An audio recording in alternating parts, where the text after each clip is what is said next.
I pledge allegiance to the flag of the United States of America and to the republic for which it stands, one nation, under God, indivisible, with liberty and justice for all. Good evening. It's good to see such a nice turnout tonight.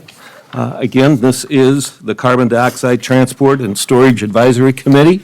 Again, I'll remind people that we are volunteers that are serving here to make a recommendation to our county commission in regard to CO2. And I'm glad that not only do we have a good attendance here, but we are also streamlining this, and we want to make sure that those of you who are speaking, that you speak into the mic so that those at home can hear what we're saying, and at the same time listen and know what the input is. So that being said, I hope we have some good discussion tonight amongst the committee, and we're able to move forward with some of the things that we've talked about in the previous meetings that we've met.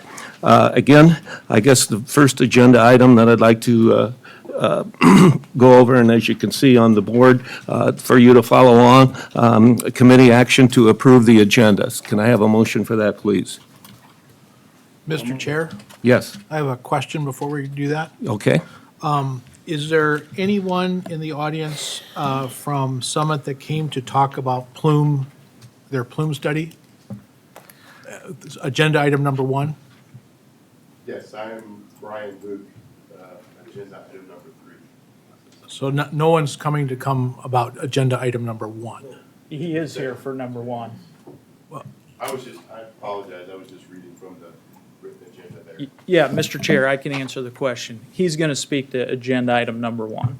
Thank Okay. you. All right. Any other questions? With that being said, again, I'm looking for a motion to approve the agenda. So moved. Second. Okay, I have a motion by Anderson, a second by Aaron's. Will you call the roll, please? Commissioner Aaron's. Yes. Anderson. Aye. Nordzy. Yes. Ventura. Aye. Scott. Yes. Sweeter. Yes. Commissioner Gibbon. Yes. Next, I'd like a motion to approve the minutes of the previous meetings on November 21st, November 28th, December 5th, and December 12th. So moved. Second. Motion by Aaron's, second by Nordsby. With that being called, the roll, please. Commissioner Aaron's. Yes. Anderson. Aye. Nordzy. Yes. Ventura. Yes. Scott. Yes. Sweeter. Yes. Commissioner Gibbon. Yes. Thank you. All right. To begin with, as I've said, I hope we have some good discussion tonight. Again, item number 1, presentation or an opportunity for presentation by pipeline officials to explain the plume model. I know, Mark Norsey, you had mentioned that you would like this on the agenda for this meeting tonight. So with that being said, do you want to say a few words, or would you like to turn it over to our person who's going to give us the information? I think we can turn it over to him. So if you're going to speak to everything in item 1, do you need item 3 as well?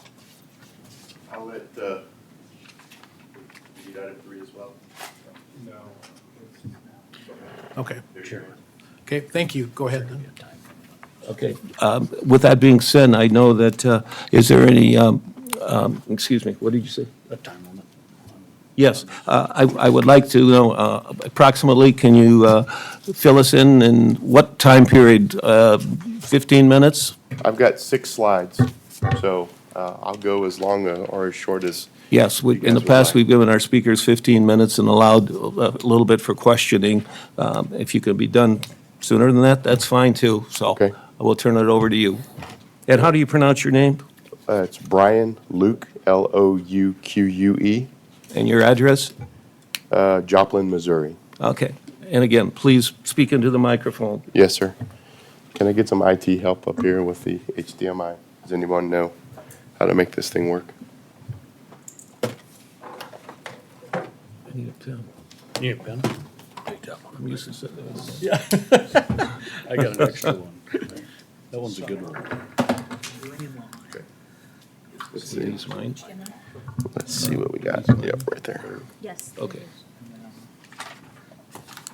That's the one. This will work.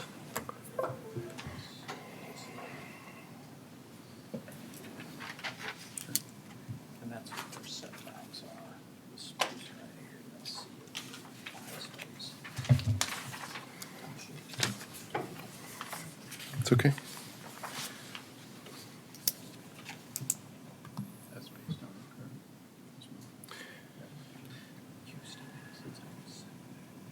All right, perfect. So, as I stated previously, my name is Brian Luke. I work for Audubon Field Solutions. We were employed by Summit Carbon to work on their vapor dispersion modeling for the CO2 pipeline. The things that I will touch on tonight are concepts that were applied to the pipeline as a whole, including the segments that run through here in Lincoln County. All right. Sir? Yes. Can you speak in the microphone a little bit? I think some all of the right, folks I'll in the try. back are having trouble hearing you. Thank you. Is that any better? All right, I'll try. I tend to wander when I speak. I'll give it a shot. Okay, so I'm the Vice President of Asset Integrity and Corrosion. I've been doing pipeline work for about 30 years. About 3 of those years I actually did spend with PHMSA, the Pipeline Hazardous Safety Materials Administration. Integrity management is one of the things that we do.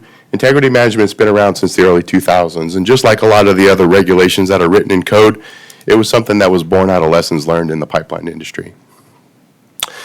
Whole purpose of integrity management is it was conceived and implemented to enhance pipeline safety.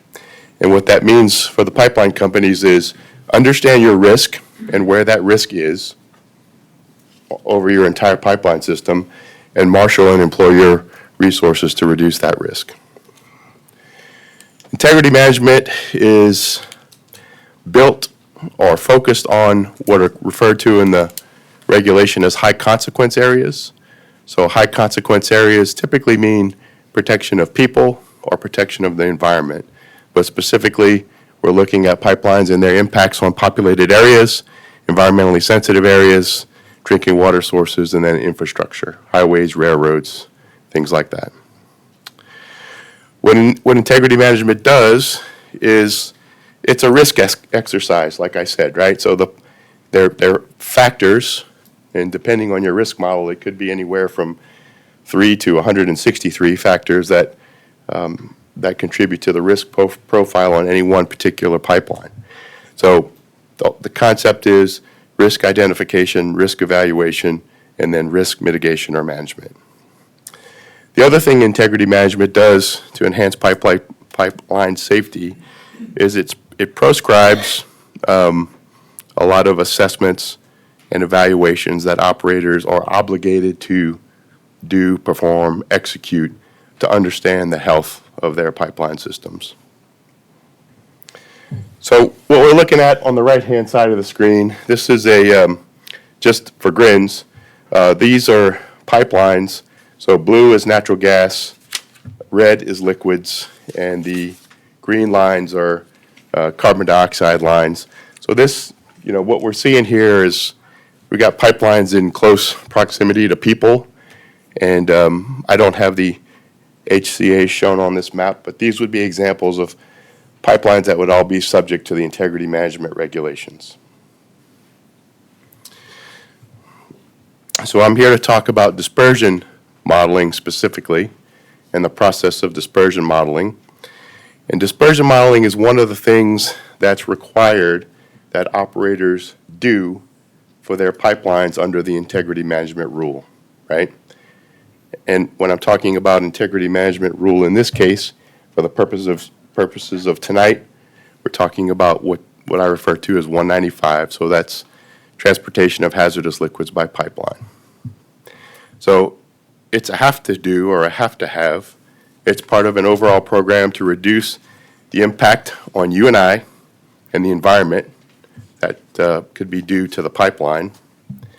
It allows operators to understand their risk and then mitigate that risk. The other thing that integrity management does, that vapor dispersion does for pipeline operators, it allows them to identify the scope of their public awareness plans. So who are my neighbors? Where are they? What do they need to know about my pipeline? What's in it? what type of information do they need from the pipeline company and vice versa, right? And then the last thing it does is the dispersion modeling informs first responder training. So again, what's in the pipeline? What types of information do first responders need? And where might they need it? Where might they need to have this information? So I'm gonna talk about dispersion modeling in two parts. So I've heard the word plume, right? And I'll be careful to say that plume modeling is what I call vapor dispersion modeling, so it's vapor dispersion in air. The second part of this is what I'll call terrain-aided modeling. And so for some things that are heavier than air, like CO2, the vapor dispersion model is only half of the equation. The other part of it is understanding how the heavy vapor can move or will move along the ground and its impact on high consequence areas, okay? So the first half, or what I call vapor dispersion modeling, we're talking about CO2 in the air. So when we undertook this project, we looked at a host of tools or simulation softwares for modeling CO2 releases from a pipeline. And so there's a list of them there, and some of these fall into a group called a Gaussian model, which are FAST and Canary.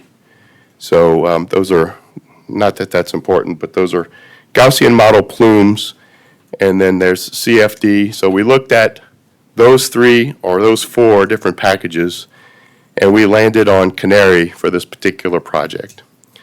So the reason why we landed on the Canary vapor dispersion model is because we've got previous experience with it, and Canary is specific. So when you look at the tool, it's specific to modeling CO2 in the gaseous and liquid phase, so that's good. It's been validated in the real world, so in other words, the results of the simulation have been validated by the software manufacturer, and you'll hear me say, or you'll hear folks say, guillotine break, right? So a separation of the pipeline and what that means. So Canary is specifically suited to deal with what's called a jet release, and that's what a guillotine break is in any high-pressure pipeline. So it's suited to deal with a jet release and the mixing and turbulence problems, if you think of as solving, mixing and turbulence problems that need to be solved with jet releases. That's why we landed on Canary. So the second half of this is what I call the terrain-aided vapor dispersion modeling. So not in all cases, but in some cases, you'll get a vapor release from the pipeline, but you'll also get what I call a heavy vapor, so like a fog, if you want to think of it that way, when you have a pipeline release.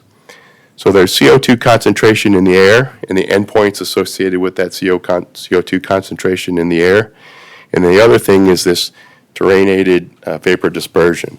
So this heavy vapor that can form, it not always will form, but can form with a release, has the ability to flow by gravity just like any other fluid, water, right?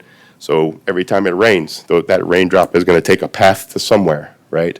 Has the ability to flow downhill, right? That's flow by gravity to somewhere. So the big thing here is that the Gaussian models, the Canaries, the FAST, all that, they don't take terrain-aided migration into account. So this is the other half of the equation that we have to look for. So as part of our work for Summit, we performed these terrain-aided dispersion models around high consequence areas along the pipeline. So Canary performed for the whole 2,200 miles. The terrain-aided dispersion modeling, what we're looking for there is, can that ground component get to people, right? And if so, to what extent? We looked at several overland flow models, some of which are, or most of which are in our suite of tools, and we landed on a tool called Flow2D. So, and the reason why we landed on Flow2D is because within that model, we were able to specify the properties of CO2, heavy vapor, and the Flow2D works very well with inputs from other parts of the analysis. So the vapor dispersion analysis, which is pretty much the thermodynamic part of the analysis, and the digital elevation model, which tells us where that fluid will flow. Sir, I'll give you 5 more minutes. Okay? Yep. So predicting endpoints, CO2 concentration endpoints. So there's a range of inputs that go along with each of these models. And one of the things we did, some of the diligence we did, was that we iterated on those simulation inputs to kind of see their effect on the overall result in CO2 concentration endpoints. So when we look at these dispersion models, diameter is important, flow rate's important, whatever the maximum flow rate of that pipeline to the minimum, right? Those affect vapor dispersion. What's in the pipeline, its temperature, the pressure that the release happens at, from the MOP, which is the speed limit, it's the maximum pressure that the pipeline will ever reach, to the actual pressure. The release type, guillotine versus puncture, right? So complete break versus, I dig into it with my backhoe. The angle of the release is very important. The pipeline length, the valve location and closure time. One of the features for these emergency flow release devices on this pipeline is they have the ability to close and shut off almost instantaneously if there's a problem with the pipeline.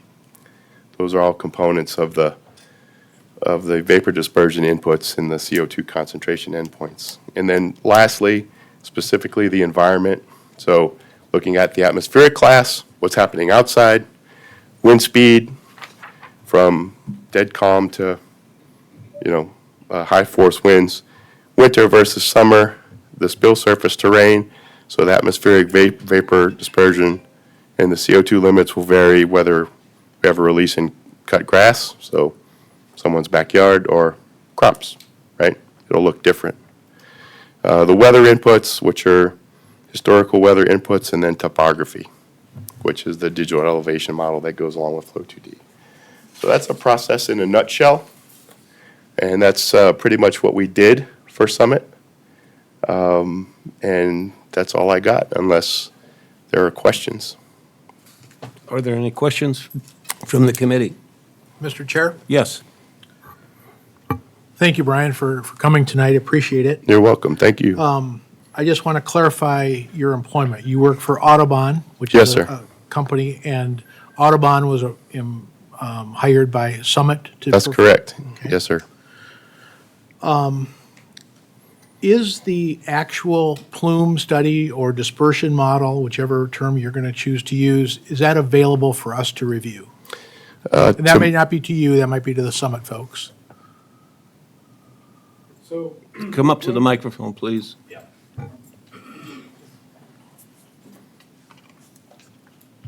Hey, Aaron Eldridge, the South Dakota Pipeline Project Manager with Summit Carbon Solutions. So the plume models, the maps, the outputs, all of that is still considered a confidential model. We are meeting with emergency managers. So as Mr. Luke talked about, the purpose with the plume models for that integrity management plan for notifying emergency managers, working on that response plan. We have started the process of actually sharing that with the emergency managers at their request. As you can tell, it's a very nuanced subject. There's a lot of different inputs, a lot of information that needs to go into it. And so providing the maps doesn't provide a lot of information that's required. And generally, it's a multiple hour process to walk through that. So at the request of the emergency managers, we are more than happy to walk through that with first responders, with the emergency managers. But at this time, that's not public information. Please state your name and address too, please. Yes, Aaron Eldridge. I live in Sioux Falls, so 2000 West Trevi Place, Sioux Thank Falls. you. You might as well just stand there for a minute. Sure. Based on the study, which you are reluctant to share with us, what is the maximum plume distance that the study identified?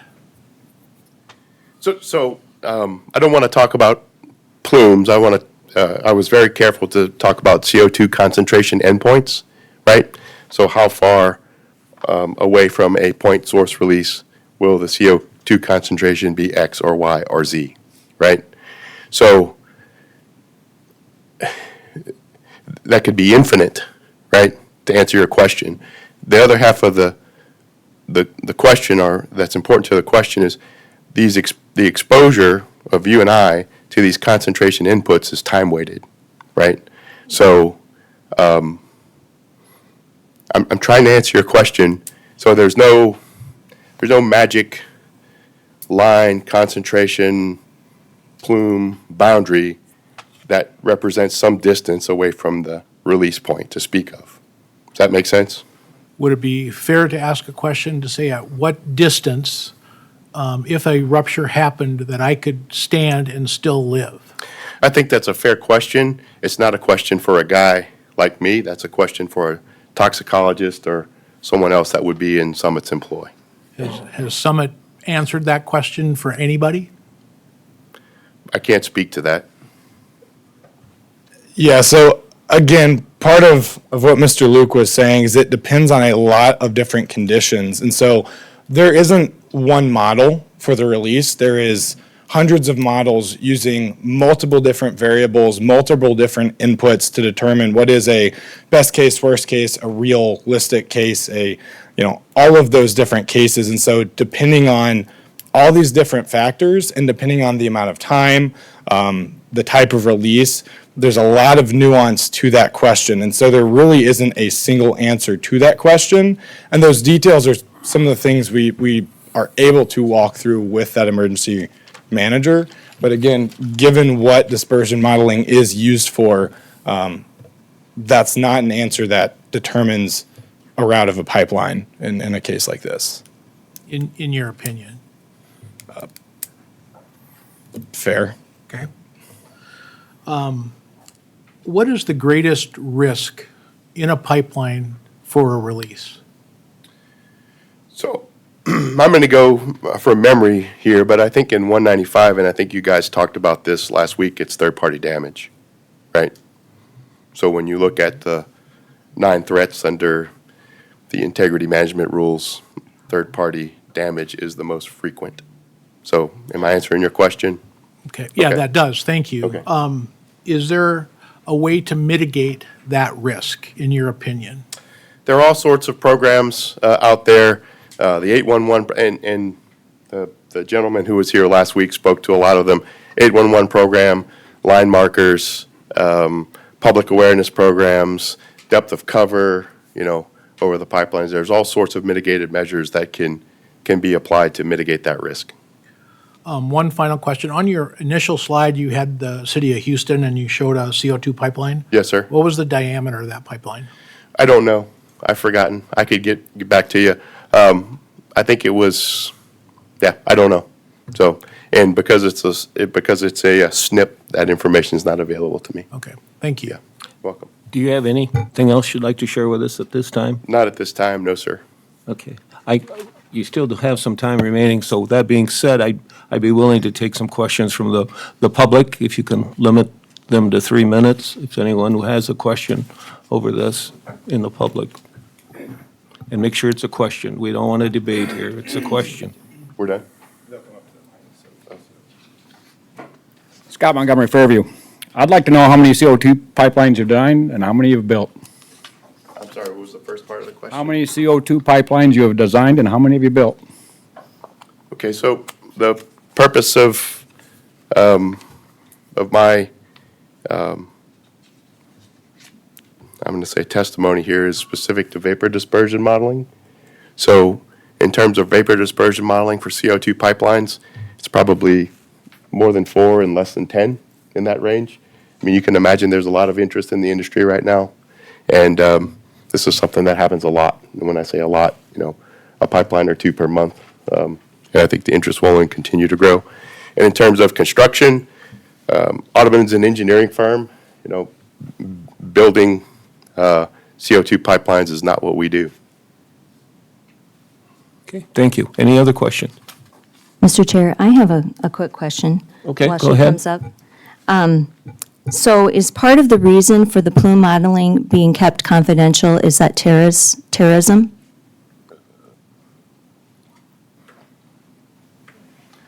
There's definitely a safety concern. In fact, when I believe it was Toby last week came up and showed the maps, he even mentioned the buffer on the actual distances of the pipelines in Lincoln County.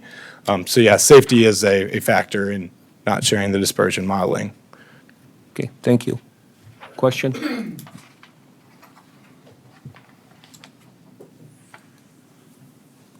Yes, I'm Linda Montgomery from Fairview, South Dakota. Have you used the military equivalent of a ground dispersal or a plume study where you have an explosion, you have a nuclear, and you can gauge where that cloud, which is what we're talking about, dispersion, where that cloud is going to go dependent on temperature, elevation, and now lost my train of thought there, but I mean, you can actually plot on a map. That shouldn't be that hard not to simulate. You have a 24-inch pipeline. You have a rupture at, mile marker 10. You know the air, the ground, and dispersion. You should be able to plot that so that we can have an answer to who's going to die. Okay, thank you. And- Do you sorry. have an answer to that, or? So I'm going to attempt to answer the first part of the question. So the inputs to the model, I showed I guess a partial list earlier, and I think my partial list was probably, 20 to 25 inputs long, right? So temperature, the whole thing, exactly, yes. And then I think the second part of the question, so that's done. The answer is yes, right? The Summit engaged Audubon to predict CO2 concentration endpoints based on their pipeline and the environment that it's in. Done. The second part was, I don't think I could answer it, but I said it earlier, CO2 is a displacer, right? It displaces oxygen. And so just because the CO2 concentration is X in this location doesn't mean anybody's going to die, right, at all. So, well, I'll point you to the toxicologist in Summit's employ, right? I mean, 4% of our atmosphere, or is it 0.4, is CO2. It's all around us. Okay, What's that? thank you. All right, I'm going to move on to agenda item number 2, which is comments from Ryan Koopsman, is that correct? In regard to setbacks and preemption. Again, kind of the same scenario. So do you need some help to get set up? I think he's ready to Sharing a go. computer, so try to be efficient.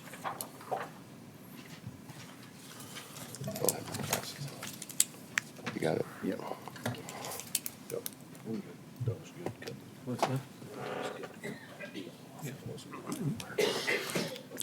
Thank you, Name and Mr. address, Chair. please. Ryan Copeman's an attorney from Des Moines, but I grew up in Hawarden, so I spent plenty of time in Hudson and Where did you greater grow up? Lincoln County. Hawarden, near Hawarden. Okay. So I'm here today to talk about federal preemption, the Pipeline Safety Act. I understand that there have been questions about this before, and I've listened to a few of your meetings, and I feel like you all actually have a pretty good handle on it. So I'm going to go through this pretty quickly, and we'll, of course, take any questions. Can you hear okay back there? Okay, All right, I'm let's going to get- have to remind you. Yeah, you got to holler. Very good. Yeah, thank you. We appreciate it. You bet. So we're talking about federal preemption just at the highest level. Federal law trumps state law. And what the federal law says, it doesn't matter state to state. So how much power, for example, South Dakota legislature gives counties doesn't matter relative to how much power the Iowa legislature gives to Iowa counties. Federal law is the same for every county throughout the United States. And the federal law we're talking about here is the Pipeline Safety Act, and the preemption provision is right in front of you. It says a state authority may not adopt or continue to enforce safety standards for interstate pipeline facilities or interstate pipeline transportation. That applies to CO2 pipelines. So the question is, what is a safety standard?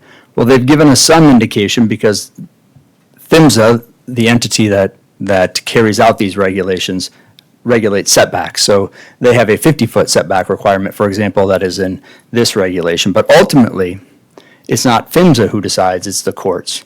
And really, it's the federal courts.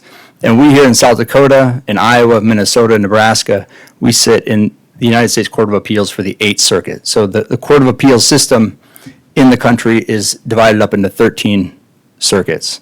We are in the orange here, kind of in the heart of the country, and really, I guess, the pipeline route for the most part.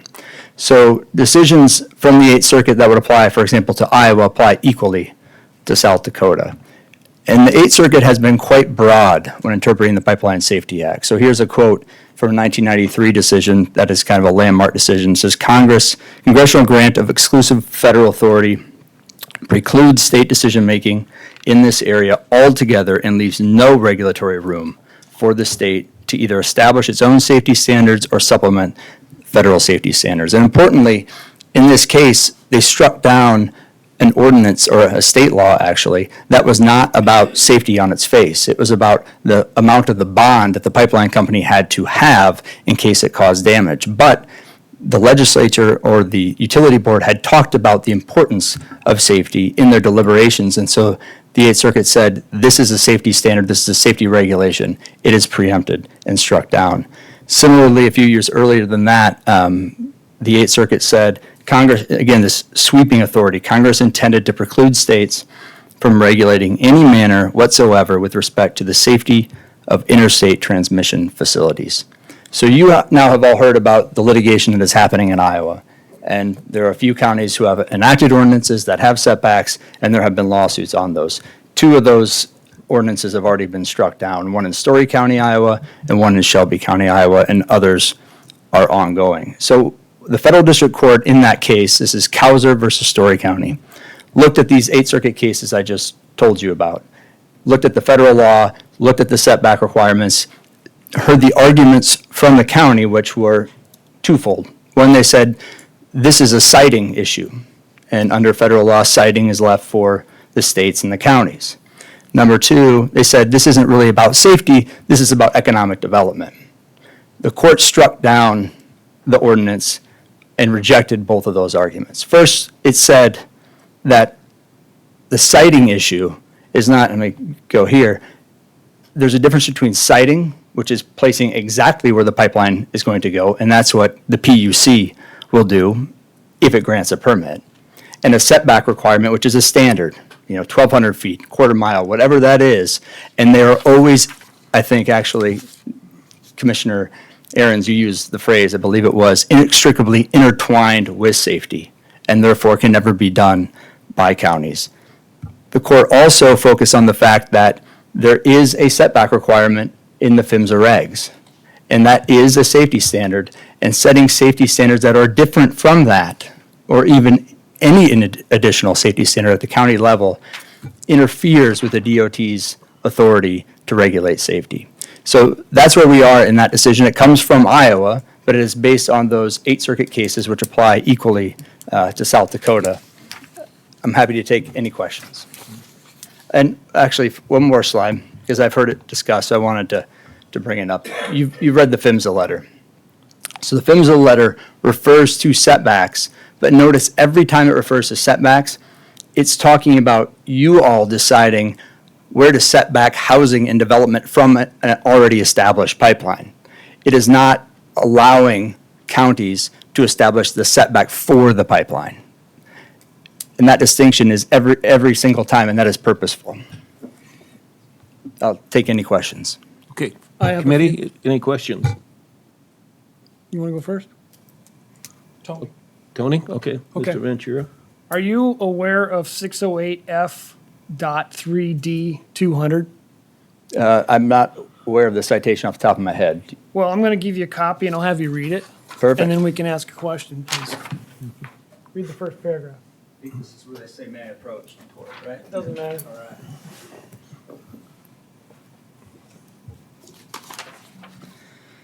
So you said the first paragraph? Yeah, 24. There's a few more, but we'll start with that one and just ask a question. So the question is whether the setback requirement is a safety standard. It is not. Along with other provisions of Section 10, the setback primarily ensures the bulky, unsightly, noisy compressor stations do not mar neighborhood aesthetics. I think this is from the Fifth Circuit case, is that right? That is correct. Okay, go. You want me to continue reading, or? Well, what's your opinion? Because you're saying that the counties can't do anything, and then this circuit court, which is an appeals court, which is basically one over this one, basically says that this is okay. So I'm kind of getting a double standard from different lawyers, different people, different states. And once again, I think part of what Story County, Iowa did was too egregious or too strong of requirements. They're trying to take over PUC control, and they're also trying to regulate some federal control. What these standards are doing are basically setting the county standard, which is the right they have, and the government has given them the right to have. So as far as the setback requirement in Shelby County and Story County, it's really no different. There were parts of those cases that dealt with state preemption as well, which is not at issue here. But the federal No, preemption. that is an issue. Let him finish, Mr. But the Ventura. federal preemption question, and that's kind of how I started this off, it applies exactly the same. And so what the judge said there, it doesn't matter if it's 250 feet, it doesn't matter if it's 1,000 feet, it doesn't matter if it's 1,500 feet. Second issue is, and this is why I brought up this map here, so this is out of Texas, which is in the Fifth Circuit. That opinion is not binding here. The Eighth Circuit opinions that I read to you are binding, so it's not what we call binding precedent. The third issue is what they were regulating was above ground, not the pipeline itself. They're talking about a compressor, and the concern there was that the noise, it wasn't about safety at all, it was the noise that the compressor caused, and it was a general ordinance that applied to everything, every industrial thing, not a targeted ordinance that applied only to pipelines. Right, so the answer is they can do this. If pump stations, valve stations, things that are above ground, things like that, the county can make those decisions, correct? In the Fifth Circuit, and like I said, the law here is different. So the Eighth Circuit case I told you about, they actually struck down an issue about a bond requirement, for example. Correct. Okay, But- let's in this not case- get into the court cases here. Yeah. I want some questions here. If we have, you this bet. gentleman came here and So is the Eighth Circuit Court the final court decision? No other court of the land of the United States makes a decision that can overturn this? Or is this the final say? Unless it goes to the United States Supreme Court, which hears about 80 decisions a year, and most that are appealed to the Supreme Court don't make it there. But it does have a chance. So in almost every instance, it is, the Eighth Circuit is the last stop. okay. But that's an opinion. Any questions here? Other Mr. questions from the Chairman. committee? Mr. Chairman, Yes, I've got a few questions. okay. Mr. Koopmans, thank you for being here tonight, appreciate it. First question I have is, of all the counties currently in America that have an existing CO2 pipeline, how many counties have an ordinance in place? To our knowledge, zero. Okay. And the litigation has now come up in Iowa that's why it's the first of its kind. Right, I'm talking about existing CO2 pipelines. So these are states that have a lot of experience, and you're saying in the states that have experience with CO2 pipelines, none of their counties have setback ordinances. Is that correct? That's our understanding, yes. Okay. Second question I have is specifically with regard to Summit, is this issue of indemnification and liability. So I'm a landowner and something happens on my property. I voluntarily signed an easement. For whatever reason, there would be a rupture or an incident of some kind. What is the legal standard? And is the farmer who accidentally hits the pipe, is he liable for causing any harm to the pipe? Depending on the indemnification provision, but in this case, no. And do they have an opportunity to negotiate that indemnification provision beforehand? They do, and they have been. And so what has Summit's view been on in terms of, does Summit accept the indemnification for any kind of injury that happens to the farmer or to the landowner? I have not represented them on that, but my understanding is that they have. And then with regard to these easements that you negotiate, I understand that PHMSA regulates depth of cover, but what is the standard, if I'm a farmer and I say, look, I want that pipe 6 feet in the ground, Is Summit going to do that for me or not? I believe that's something that Summit has considered, but I can let Alex answer that question. Well, yeah, I'd like to know that. You know, this issue of depth of cover has been brought up tonight. Is Summit willing to give a concerned landowner a deeper pipeline? Yes, and we have made agreements for a 6-foot depth of cover with many landowners. The reason that's not standard across the project as is in the research with other pipelines, you don't see an additional factor of safety when you increase the depth from that 4 feet to 6 feet. What you do see is additional land disturbance, a larger ditch, more soils that need to come out, more soil piles. And so that's a decision we let the landowner make.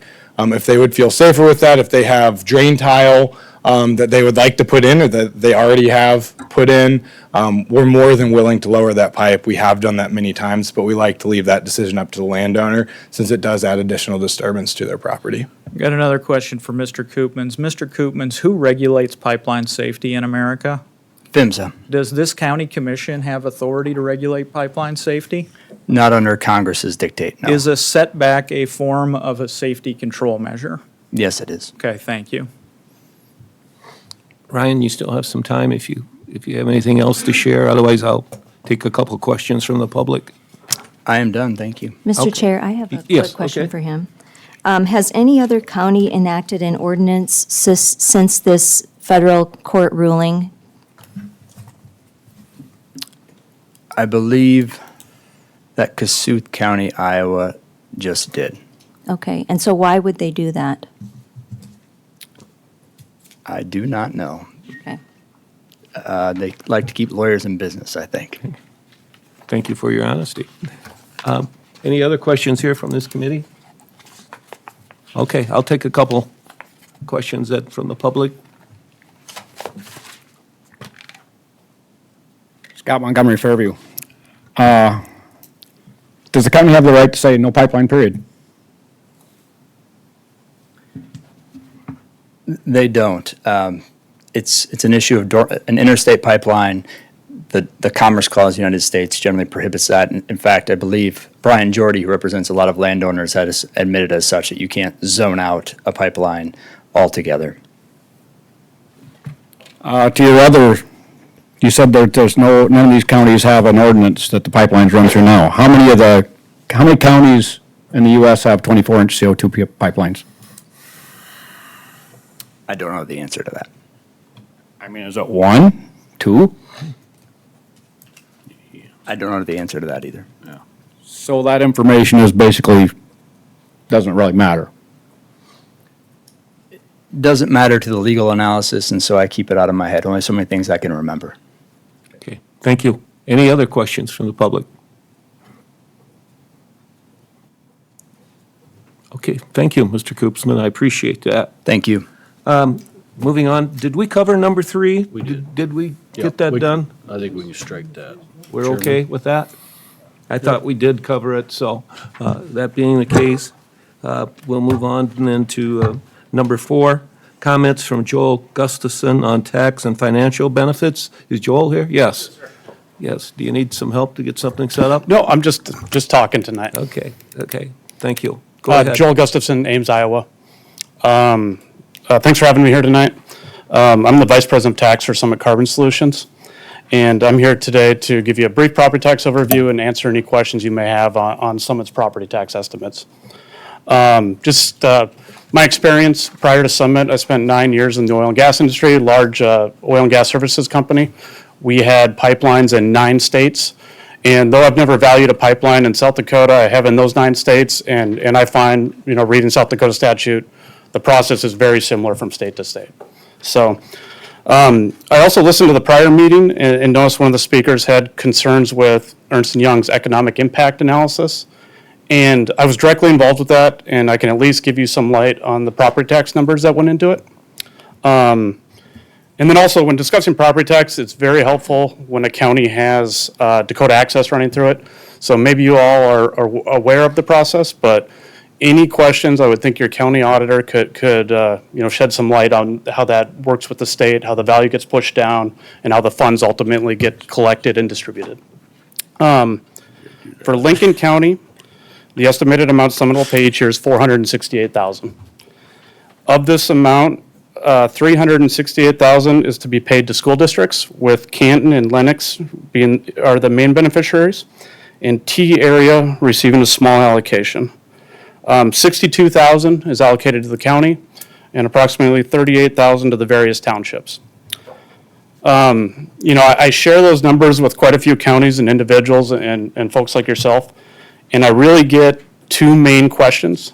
How are the amounts determined, and what is the state's role in this process? The state, to answer that second question first, the state's role in this process is to set the value. So each year, Summit will send them a list of items, maps, financial statements, diameter of pipe, weight of pipe, location, and those are the main ones. The state will then take all that information and put a value on the pipeline. They'll push that down to a South Dakota value.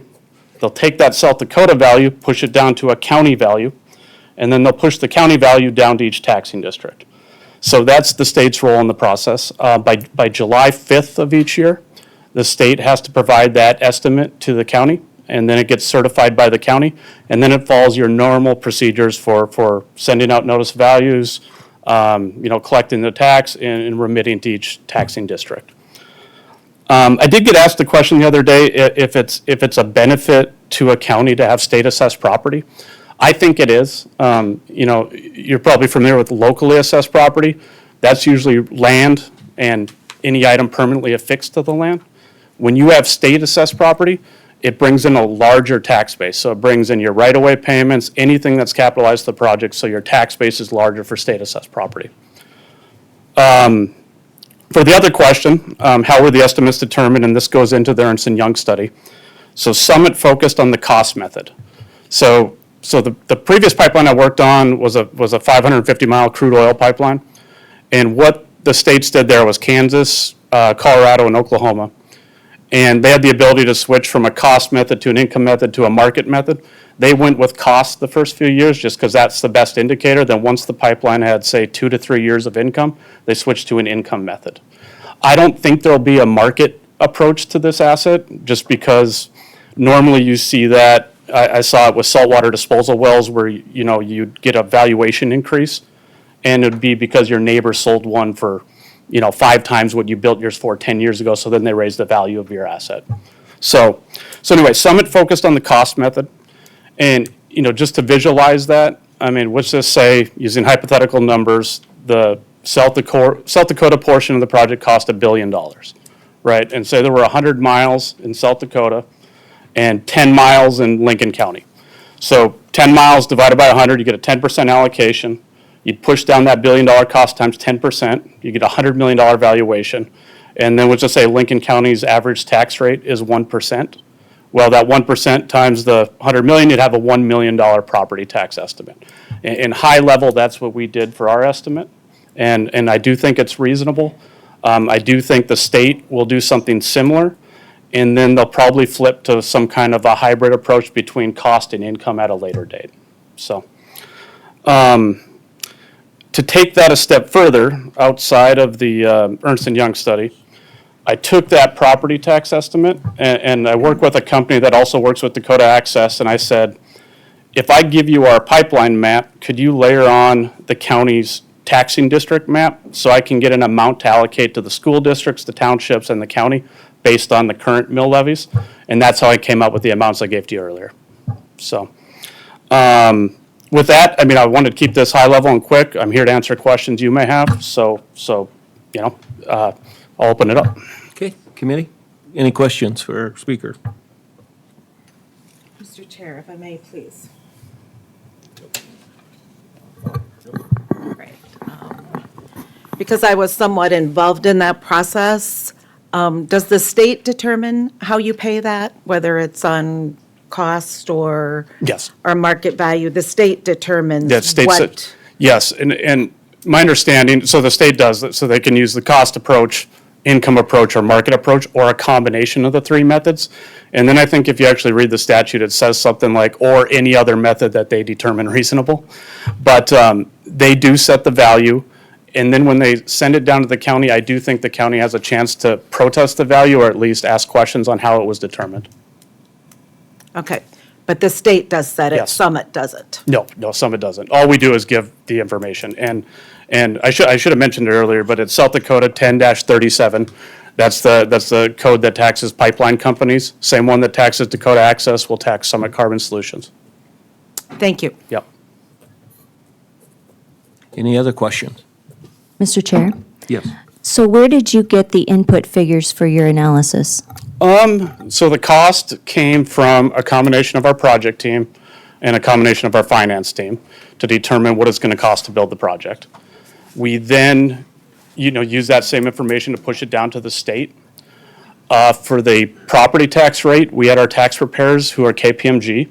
We had them go out and look at the counties we're in and come up with an average real property tax rate that we could apply to those numbers. And I think those are the main inputs, but that's where the information came from. Any other questions from the committee? So right now, we are taxed, our real estate tax is based on productivity for ag land, Okay. okay? So with the less productivity, because of a pipeline going through, that's going to decrease taxes on the other end, or it should. So have you taken that into account at all with what you've looked I at? haven't not looked at how your ag land is taxed for property tax purposes. And are you saying that's like a per bushel yield on an acre basis? Yeah. Go ahead, Mr. Scott. I don't pay my taxes, no. No, it's just based on evaluations. Fair market value? Correct. Yeah, okay. Yeah. Yep. Any other? Which, you can take that directly back to production as well. because Yeah, no, if you you're- could. And that kind of goes into the income method. Right. Yeah. Yep. I would say, though, if you look at just a piece of farmland, and if they're paying real property taxes on that farmland, Summit builds a pipeline, we're obviously going to pay tax on the asset, but we are also paying on the right-of-way. So there would be additional tax from that land due to the right-of-way. Okay. Yeah, we pay tax in the right of way as well on the farm ground. Not property tax, though. What's that? Not property tax, I don't think. I believe so. On your own land, right? Yeah. Yeah, no, Yes. correct. I thought you meant on the easement payment. Oh, okay, Yeah. gotcha. Now, you were saying approximately $500,000 a year it would. Yeah, benefit? 468,000. I do have some handouts, just so you don't have to jot everything down if you'd like me to hand them out. But yeah, 468,000 per year. The school district's 368,000. Lennox and Canton are the main ones. T area must be getting just a small sliver of the pipeline. I think their allocation was like 13,000.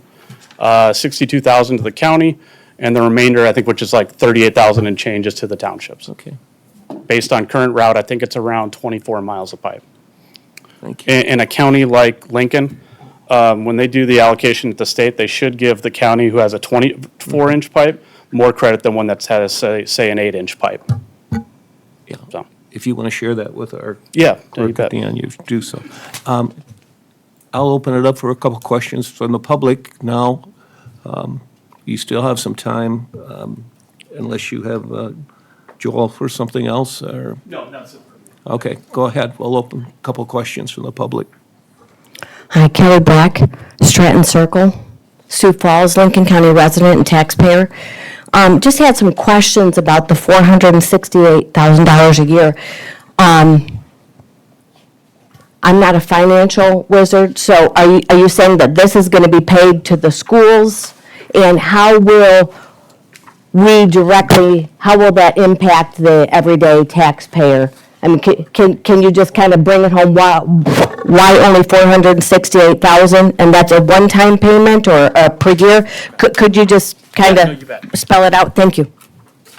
No, thank you. That's a great question. It's $468,000 per year. That's from the first year the pipeline's in service, so a full year of operations. What does that do to the county's budget? It really depends. So the $468,000 is based on current mill levies. So when the county goes through the process of setting their budget for next year and future years, it would just play into, your property tax base, whatever it is this year, Summit's amount would increase that amount. And, then it gets into a budgeting exercise, right? You could keep taxes the same, lower them. You could look at, if you're a school, you could look at capital improvements, and so on. But it is $468,000 per year that the pipeline's in service. Thank you. Any other questions from the public? Mr. Chair, I've got one. Okay, quick. okay, hang on. Let's take Mr. Montgomery's question. He's halfway up here right now. Scott Montgomery, Fairview. What does Summit expect to get per year income?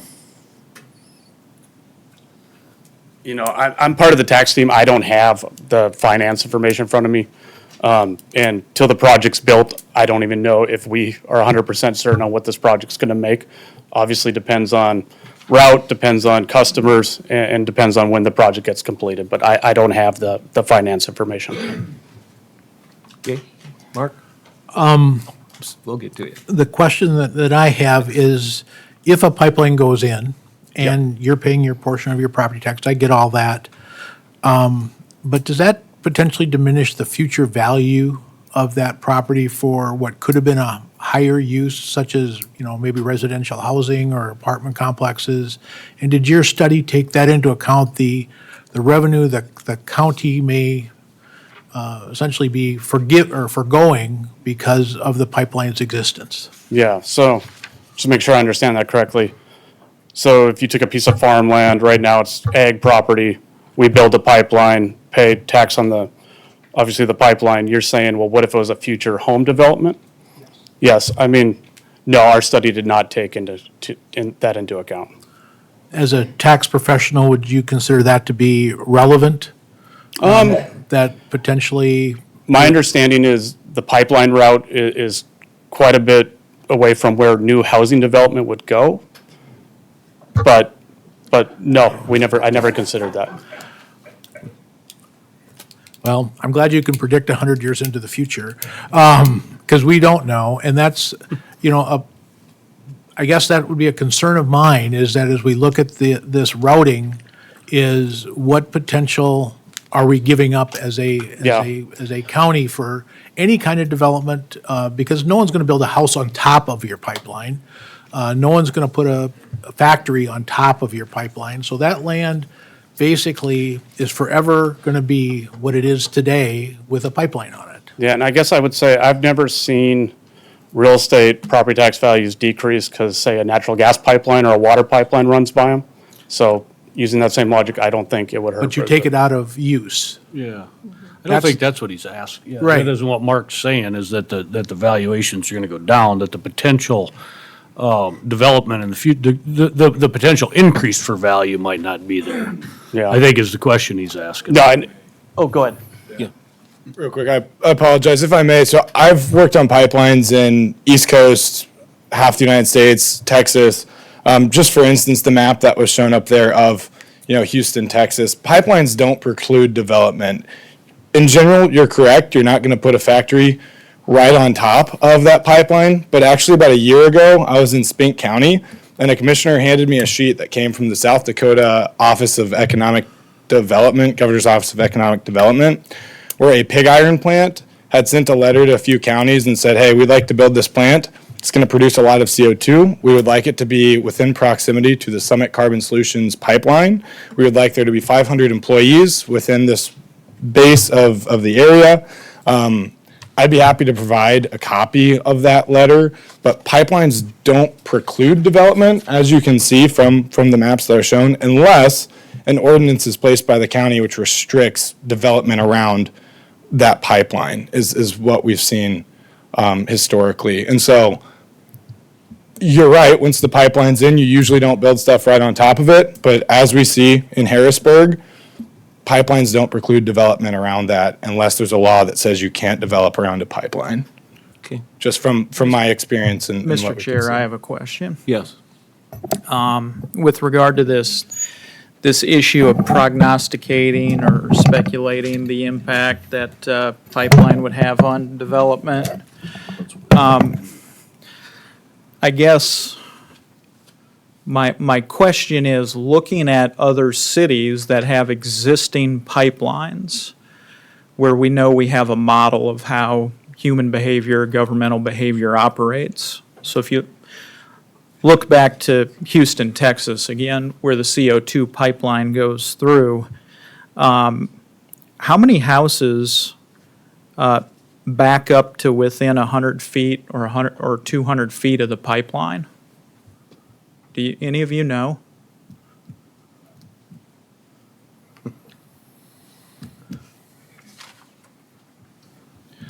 I don't know the specific number for that CO2 pipeline in Houston, Texas. I know there's numerous examples of pipelines in this area where there are houses and neighborhoods that back up to it, but I do not know the specific number. If we could pull the picture back up, I think it'd be at a minimum dozens. Yeah, I mean, that's fair enough. I didn't know if you guys knew or not. But let me ask a more generalized question then. In those cities where there is residential development backed up to a CO2 pipeline, has there been an increase in property values or a decrease in property values, generally speaking? I'm certainly not the expert to speak on that. We can get an expert in to speak. I would be speaking out of turn if I said I had the specific knowledge on that. Another question I have is, I'm looking at the Google map printouts here of Houston with the CO2 pipeline next to it. I see that Clear Creek School District built a stadium within a couple hundred feet. I see that the Clear Creek School District built the elementary school within 150 feet of the CO2 pipeline. I see that it's got Walmart, American Furniture Warehouse, Cinemark. I mean, generally speaking, do pipelines stunt growth and development or not?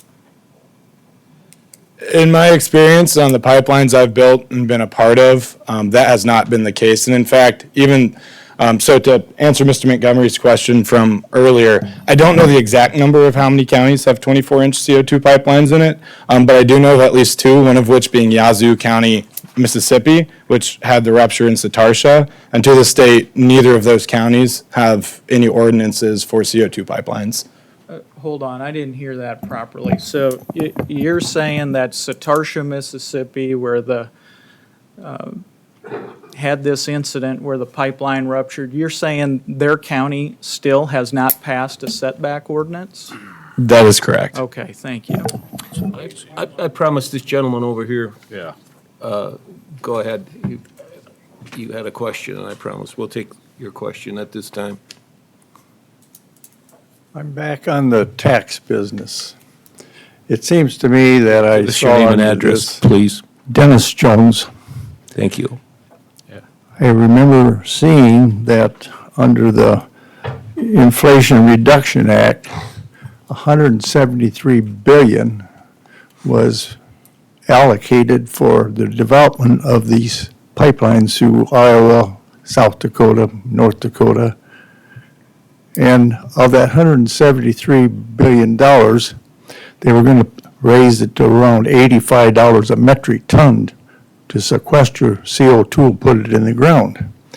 And estimates from Summit was that they could do somewhere in the neighborhood of 1.2 billion barrels of, or gallons of carbon dioxide. Sir, what is your question? What is your- $1.2 billion was what they were looking to make each year. And now we were talking about taxing this pipeline going through there. You got to remember, all this money that they're getting from that is coming from all the taxpayers. And then you're going to turn around and they're going to give you some of the money back so they can give it to the states. They're just giving some of the money back, but to do that, they're going to take land away from a small amount of people so they can make this kind of money. Okay. They have Do you no- have a question, sir? Do you My have a question is, it's a shuffle game. We're moving money around that's not costing them anything. That's the point I wanted to make. Okay, thank you. All right, I think, I had a quick one.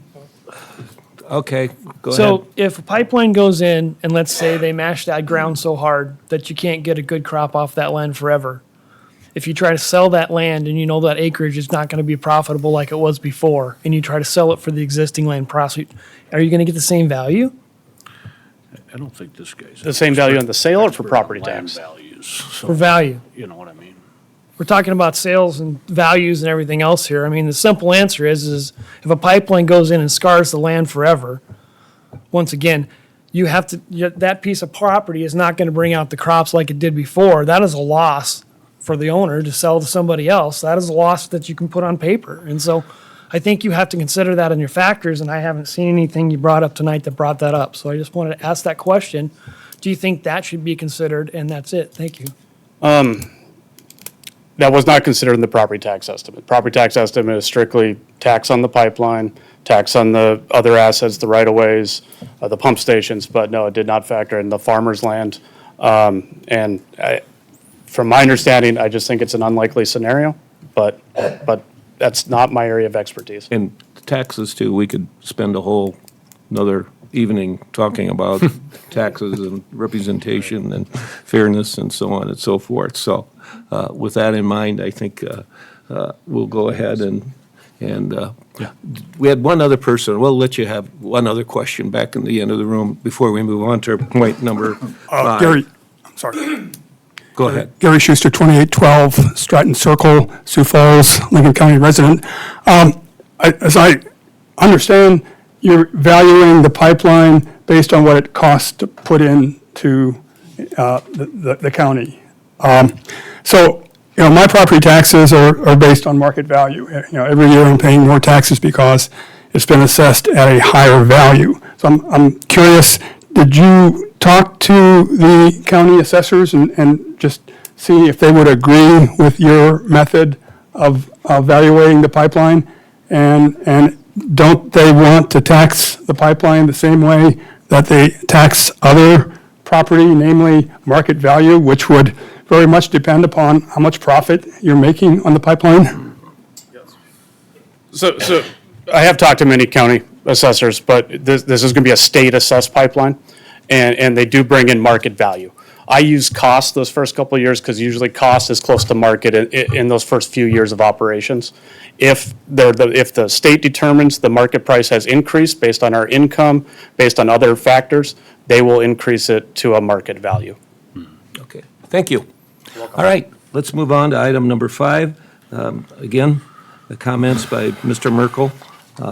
I think I saw him here earlier. Yes, so was there anything you wanted? Okay, thank you. Please state your name and address.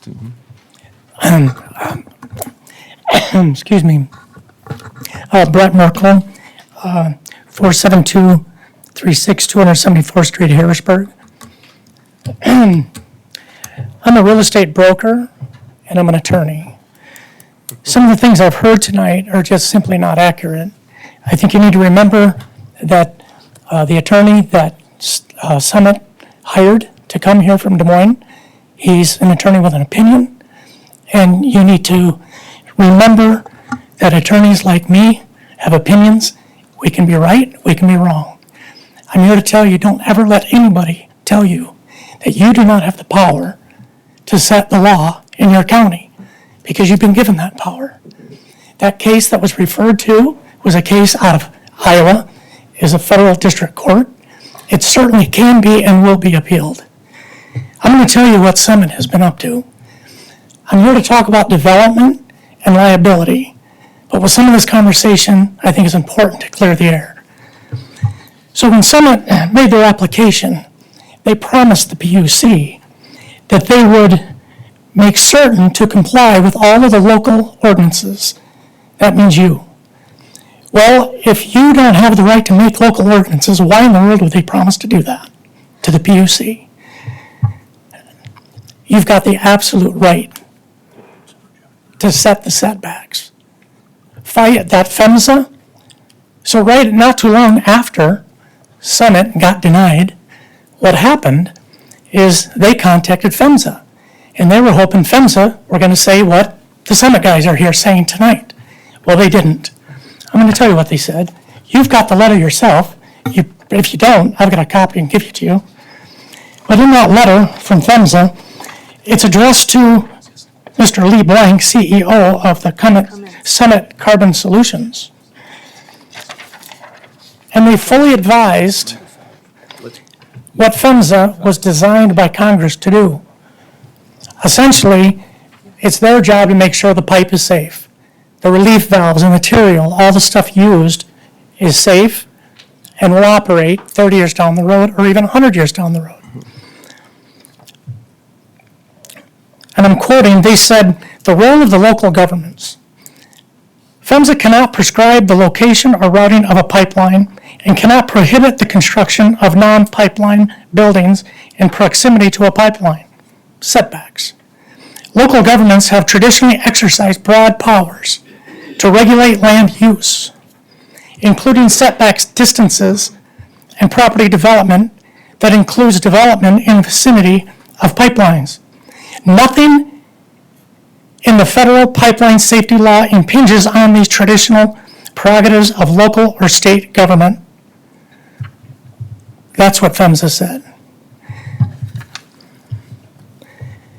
It's important for you as the committee to properly advise the county commission that you got a job to do. And the commissioner swore an oath.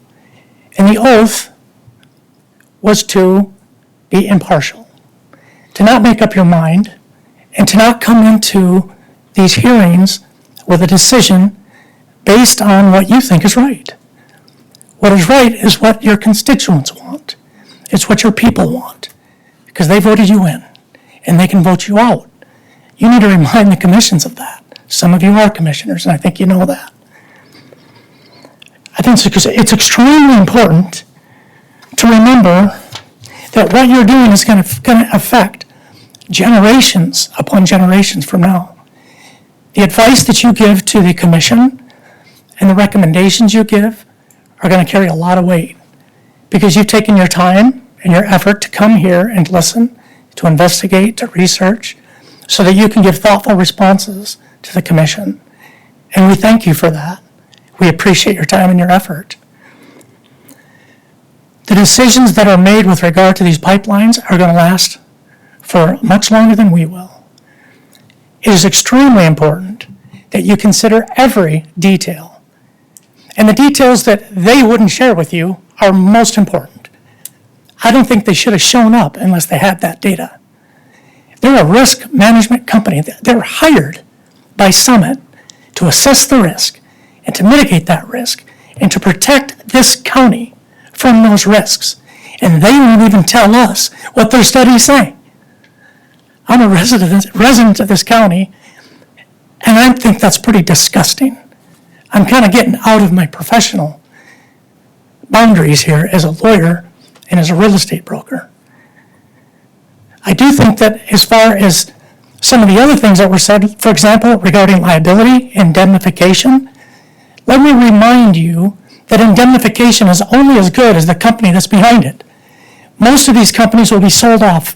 Summit, once it gets its job done, it runs its pipeline through our county, it's going to sell it off for billions, and then another company's going to have it, and then if there's a major problem, guess what? That section of that company is going to go under. It's going to be bankrupt. I have a letter here from an insurance company to one of our farmers in this county. He asked if I'm going to be covered by a CO2 leak. And they told him no. It's under the exclusions. It's considered a pollutant. They're not going to cover it. And you better, Daniel, have a really good lawyer who can write up a really good indemnification clause that's not going to cover you, so that you don't have to cover this loss, because your insurance company ain't gonna. That is so important that this committee tells the commission how dangerous these pipelines can be before they get put in. They're talking about how in Mississippi, where there was an implosion, and they said, well, there's no ordinances since then. Well, isn't that cute? For crying out loud. It's after they put the thing in. They're not going to put ordinances against pipelines after the thing is put in the ground. It's going to be before. It's a little late for that. They don't tell you that, though, do they?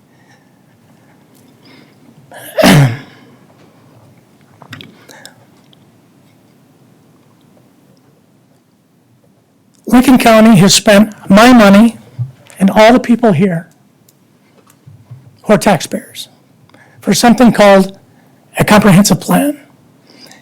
And that costs a lot of money. And that was very well done, very well thought out. And it doesn't include pipelines. The committee needs to tell the commission to follow the commission or the comprehensive plan and all of its zoning ordinances, and to pass new zoning ordinances that protect its people. Don't be tricked by the smoke and mirrors. Don't be tricked by the high dollars that come into our community with all the advertising that's going to be coming out that I'm already seeing. Protect your people. That's your job. That's the oath that you swore.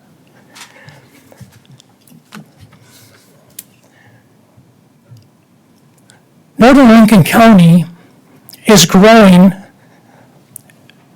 probably faster than most counties in the nation, and it's moving south at a very fast rate. Do you know how the roundabout on Louise Avenue there's nothing past that hill just north of it? It's because there's no sewer. That's why nothing grew south. I'm a real estate broker. Everybody who talks to me wants to buy property south of Sioux Falls. They don't want to be west. They don't want to be north. They don't want to be east. You know why? Because it takes forever to get anywhere. There's no roads. We have I-29, Louise Avenue, Minnesota Avenue, Highway 11. We have as many roads to get us anywhere we want south, if you live in the south end of town. I've lived in the south end of town for 30 years. When we moved there, my wife said, get me within 5 minutes of the mall. I got her within 5 minutes of the mall. We pop onto the interstate and we're there in 5 minutes. And at that time, we lived about 5-6 miles out of town. Now it's about 2.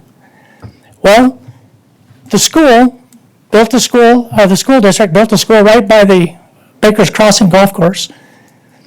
Harrisburg upsized the pipe, took it to that school. They built their own treatment plant for sewage, and they can handle the entire area. Now you're going to see within the next 5 to 10 years that whole area south filling in. For the life of me, I cannot figure out why this pipeline doesn't go 20, 30, 40 miles further south. I just can't understand it. They act like that's no man's land. It's not. It's going to fill in really fast. In fact, I represent a family who bought some land for investment purposes in this south area, or it's south area Sioux Falls, northern Lincoln County. And they bought this land with housing eligibilities. And what do you do in Lincoln County when you got housing eligibilities and you're buying investment land? You sell them. It reduces the per acre price of the farm ground. Makes it a little bit more profitable. Well, they just sold those eligibilities, all 3 of them. And guess what? Summit Pipeline announced that they're coming through. Right smack to the middle of one of those eligibilities. What are we going to do now? Oh, you're just one little landowner, you don't matter. We don't care about you. Well, I care. And it's your job to care. It's the commission's job to care. Thank you. Are there any questions by the committee for Mr. Merkel? Mr. Chairman, I have a couple questions. Yes. Brett, does federal law govern pipeline safety? You know it does. Okay. Are you an attorney? And so let me ask you this then. Does the supremacy clause of the Constitution apply to the county? No. Okay. Why doesn't it apply to the county? And if you want to write briefs to the court, I'll be happy to do it with you, but I'm not going to do it here. Okay, so you're not willing to explain why? You're a lawyer, you do it. Okay. So the next question I have then, is a setback a form of a safety standard under PHMSA's interpretation? Why don't you read the letter? Have you read it? I have. What's it say? I don't have it in front of me, but the way that it's worded, Brett, is that it talks about whether zoning regulation can regulate the distance of a structure from a pipeline. It doesn't say that a county can regulate the distance that a pipeline goes in away from a structure. Would you agree with me that that's a critical difference? No. Okay, that's not a difference to you. Okay, and then also, you mentioned the risk. Do you know how many fatalities CO2 pipelines have caused in America? You tell me. 1. Is that enough? Next question I have for you is the indemnification provisions that you mentioned. Specifically, you talked about a letter from an insurance company. Is that the one where the insurance agent's name is blacked out?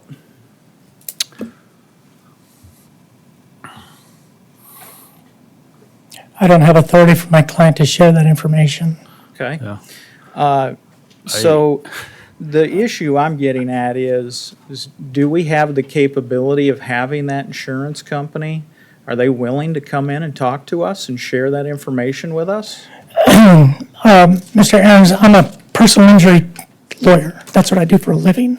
I'm probably more expertise in that than I am real estate. I've been doing it 30 years. I've read countless policies regarding personal injury and property damage. And I'm telling you, I've never read one that would cover any kind of a CO2 leak. They're all covered. They're all excluded. Okay, thank you. Mr. Chair, I just want to clarify something.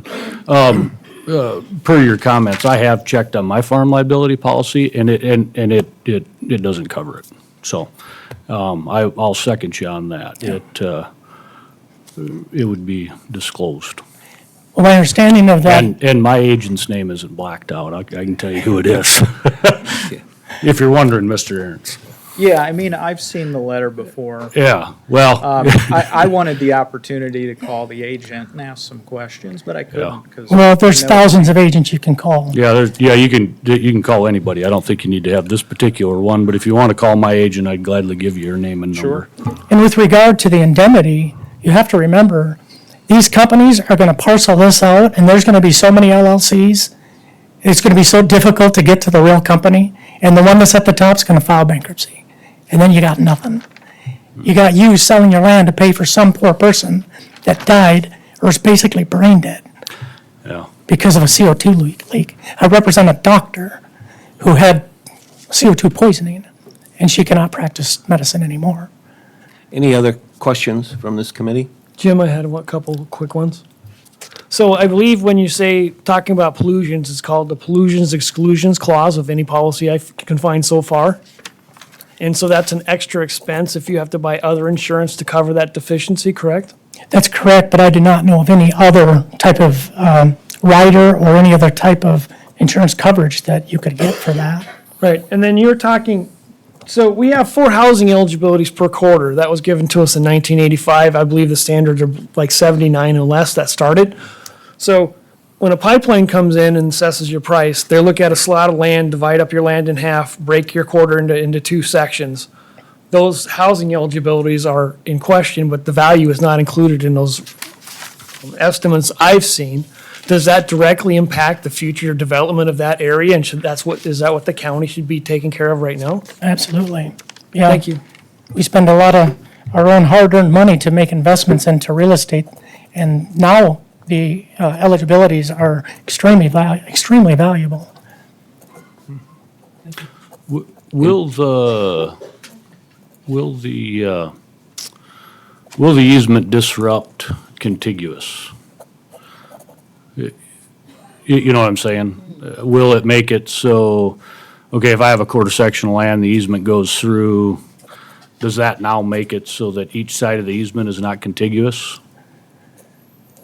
I'm not sure the question.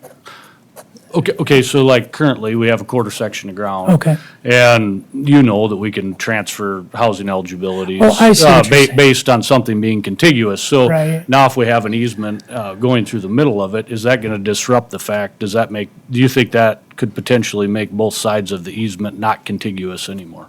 I don't think so, but I do know that the county commission is seriously looking at eligibilities and how to deal with transferring those. Yep, But I'm not sure about that question, if they would look at it that way. yeah. Because what you're saying is that to move an eligibility, the land has to be connected. Correct. You can't jump, if you own two sections of land, you can't leapfrog one from another a mile down the road. Yeah. And you're asking if that If that easement could potentially, divides that. maybe. Yeah, I just don't know. Okay, you've used most of your time, but I will open it up for a couple of questions from the public.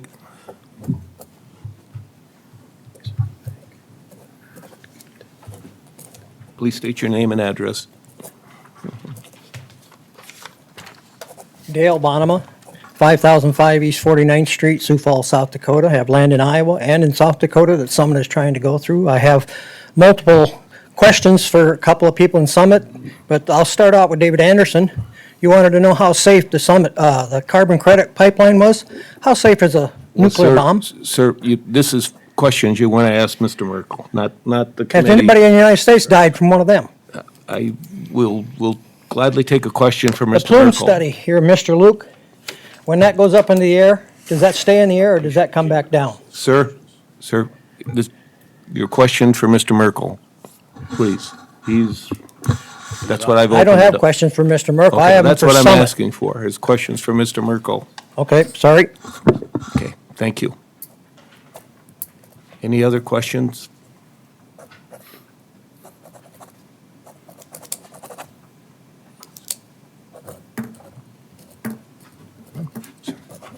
Scott Montgomery, Fairview. I got a question for you, Mr. Merkel. After the rupture in Satarsha, Mississippi, did Denbury file bankruptcy?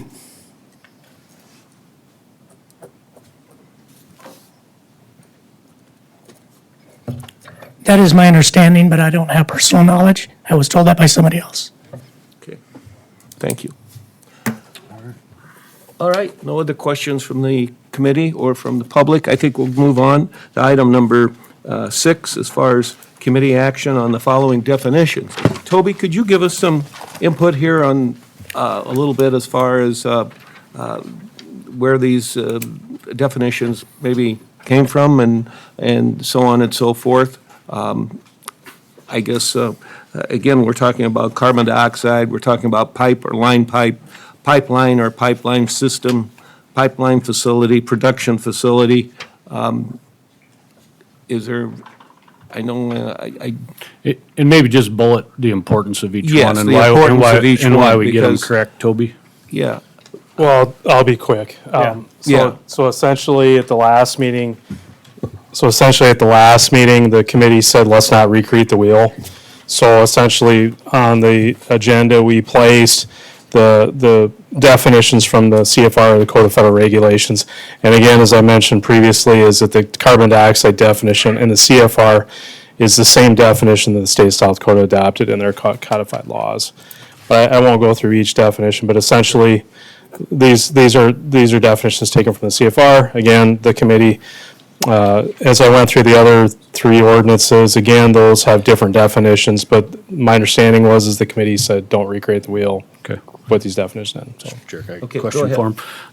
Mr. Brown, so in your opinion, obviously you put these together, but these would be suffice and would be properly worded and verbiaged. If we ended up having an ordinance, you could use these in in the ordinance?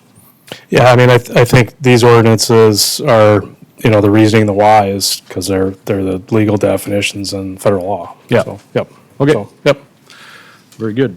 Thanks. With that being said, could I ask the committee to entertain a motion for these definitions? Yeah, I'll move to accept these definitions as is. Scott? Do I have a second? Second, Ventura. Okay, motion by Scott, second by Ventura.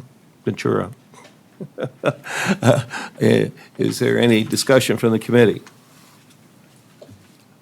I have a quick question, Mr. Chair.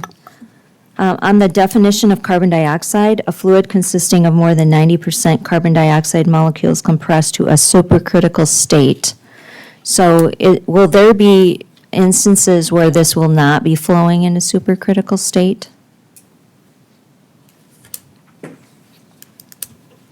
Are you asking Toby or? I'm just or you- asking. Asking if somebody has the answer. In case we have Go to- ahead, if you have an answer to that.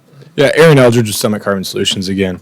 So the pipeline will operate in supercritical or dense phase. So because it's above that 1,100 pounds of pressure, it will always be in that supercritical or dense phase. It will not operate in a gas phase. Okay, any other discussion on definitions? Public input? Seeing none, Kristen, call the roll. Commissioner Aaron's, Yes. Anderson, Aye. Nordsey, Yes. Ventura, Yes. Scott, Yes. Sweeter, Yes. Commissioner Gibbon. Yes, thank you.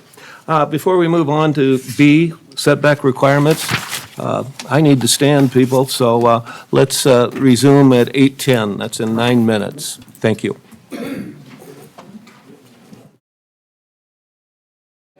Let's go ahead and begin. The next section, as you can see, on setback requirements. The first area we're talking about is dwelling, and I guess I would really like to entertain some discussion here from the committee. As you can see, under setback requirements for dwelling, we have listed 2,500 feet, we have 2,000 feet, 1,855 feet, 500 feet, other, reasoning and why. So I guess I'd like to first get some input from committee members. First of all, who would like to go first?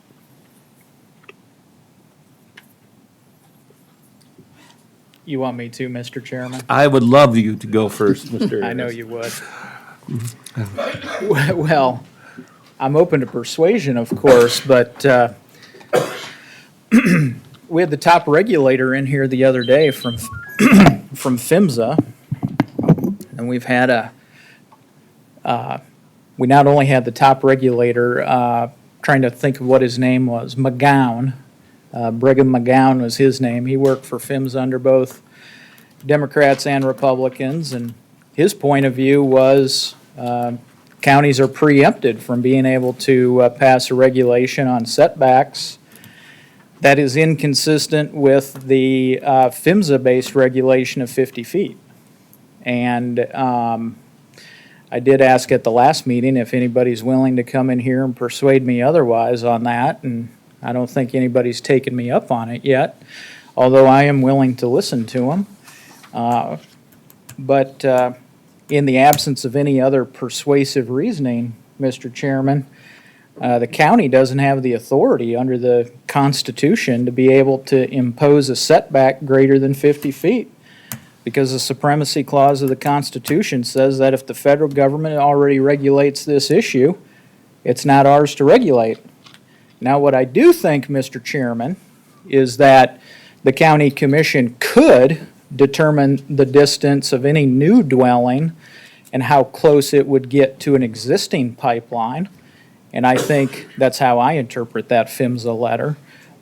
So I'll start it out at that, but I do want to say I'm open to persuasion, of course. And the reason I'm open to persuasion, of course, is I'm the one who drafted an ordinance putting a 500-foot setback in there. Originally, that was back on October 10th. But I've since changed my mind after listening to that top regulator as well as reading the judicial opinion of Judge Rose out of Iowa. And so that's where I'm at, Mr. Chairman, but, okay?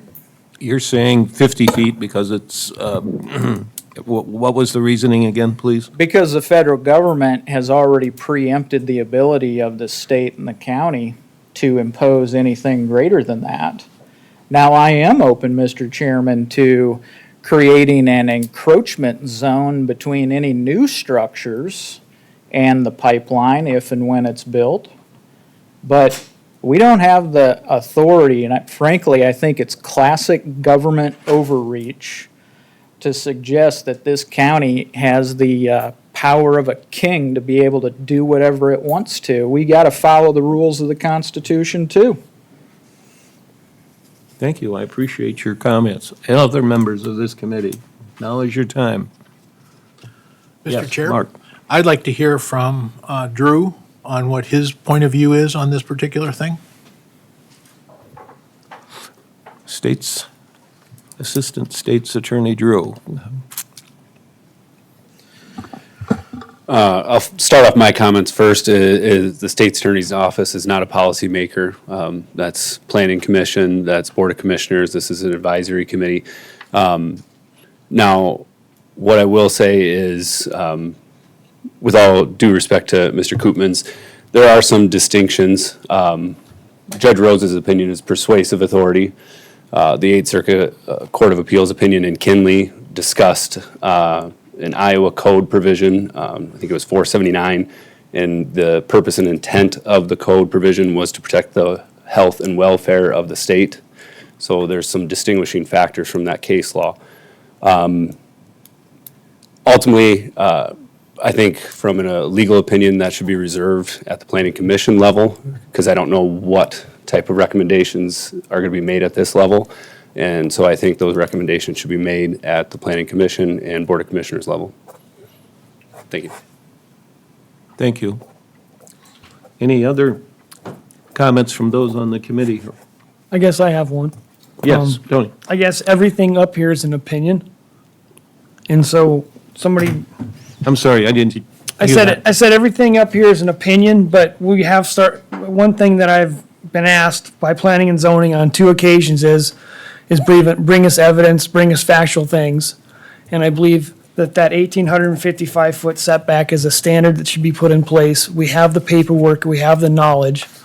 And there was at the Iowa PUC, I believe, the Navigator spokesperson spoke and said, if you have a 20-inch pipeline, it should be 1,000 to 1,500 feet setback. And the safety word was not discussed even then. And so if it's going to be a 30-inch line, I think you need to look at deferring that to a higher number, or you need to have 1,855 feet as a minimum at a 6-inch line, and anything larger than that should have a setback farther than that distance, depending on what the Planning and Zoning Board approves. Thank you. Any other comments? Mr. Chair? Yes. So I think that we know that that federal ruling in Iowa is going to be appealed. And so, it will be in the future where we'll see where that actually really lands. What we do have right now is the letter from PHMSA to all 3 pipeline companies that says there is no equivalent federal agency that determines siting of all other pipelines, such as carbon dioxide pipelines. The responsibility for siting new carbon dioxide pipelines rests largely with the individual states and counties through which the pipelines will operate and is governed by state and local law. And then we also have the Public Utilities Commission of the state of South Dakota that has weighed in on this. On August 21st, 2023, Summit filed a motion order for preempting county ordinances. And by a filing made on September 7th, 2023, Summit withdrew its motion for order preempting county ordinances, and in response to the withdrawal, the commission staff filed a motion to deny their application on September 8th. Because Summit was no longer requesting preemption and the proposed route violated county ordinances in 4 South Dakota counties, Summit's permit was denied as a matter of law based on the applicant's burden of proof set forth in SDCL 49-41B-22 and the requirement that no route shall be designated that violates local ordinances without preemption pursuit. So the South Dakota PUC put this back to the counties to basically make those decisions on ordinances. Thank you. Any other members of this committee? Mr. Chair. Yes. Here.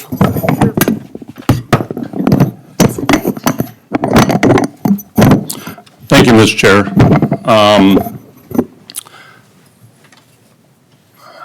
I'm of the belief that the county does not have the authority to make these decisions pre-construction.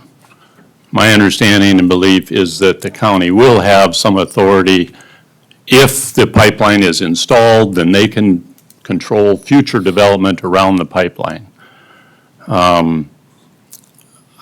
I just think the timing is wrong here. We've got, the legislature is meeting in a few weeks. I just visited with Representative Lems about my belief that this is a state issue. It needs to be consistent across all of South Dakota, not county by county. We don't do that with the interstate highway system. We don't do it with the railroads. We don't do it with the high voltage electric lines. All of those things are managed at the state level. And I'm of the firm belief that that's where this issue needs to be managed as well. We don't have a current application on file. I know Summit's still working on that, and it will be it's very likely that it will be refiled. We'll still have time after that. Let's see what the legislature does. PHMSA, we know, is working on updated guidelines. So let's say we agree. For some strange reason, we all agree and say 800 feet, that's the number for a setback. Maybe PHMSA will come out next summer and say 1,000. Now are we suddenly going to say, oh, now we got to follow the federal guidelines? We're just rushing into this, folks. We've done a great job of collecting a lot of data, a lot of information, but the timing isn't right. And if you ever hang around Pier very long, you'll hear the phrase numerous times during session, this bill isn't ready for prime time. And I kind of feel that that's where we are tonight with this issue. We've assembled significant amount of data, good information. We've had a lot of testimony. It's all recorded. It's available at any time the commissioners want something. But I don't believe at this point in time we should be recommending to the commissioners to do something. It's just the wrong time to do that. So with that said, I will basically be opposing any future motions to put something in place at the county level, because why would we want to do that now and then have a suit filed us and suddenly we're going to spend a bunch of money defending a lawsuit? We aren't at that point of the process yet. Let's see how things play out, and we can always do something. If the 8th Circuit takes this issue up and they say, oh yeah, that's fine, counties can do whatever they want to in this issue, we'll have plenty of time to step in. The county commission can pass something in a month's time or less. Well, that's my position, Mr. Chairman, and so I think we should not do anything further in terms of setbacks. Thank you. Thank you. Any other comments from this committee? Mr. Chair, Go ahead. Yeah, I just want one clarification, because I forget the Minnehaha County ordinance. Is it 375? 330. 330 from the parcel line? 330 from the property line?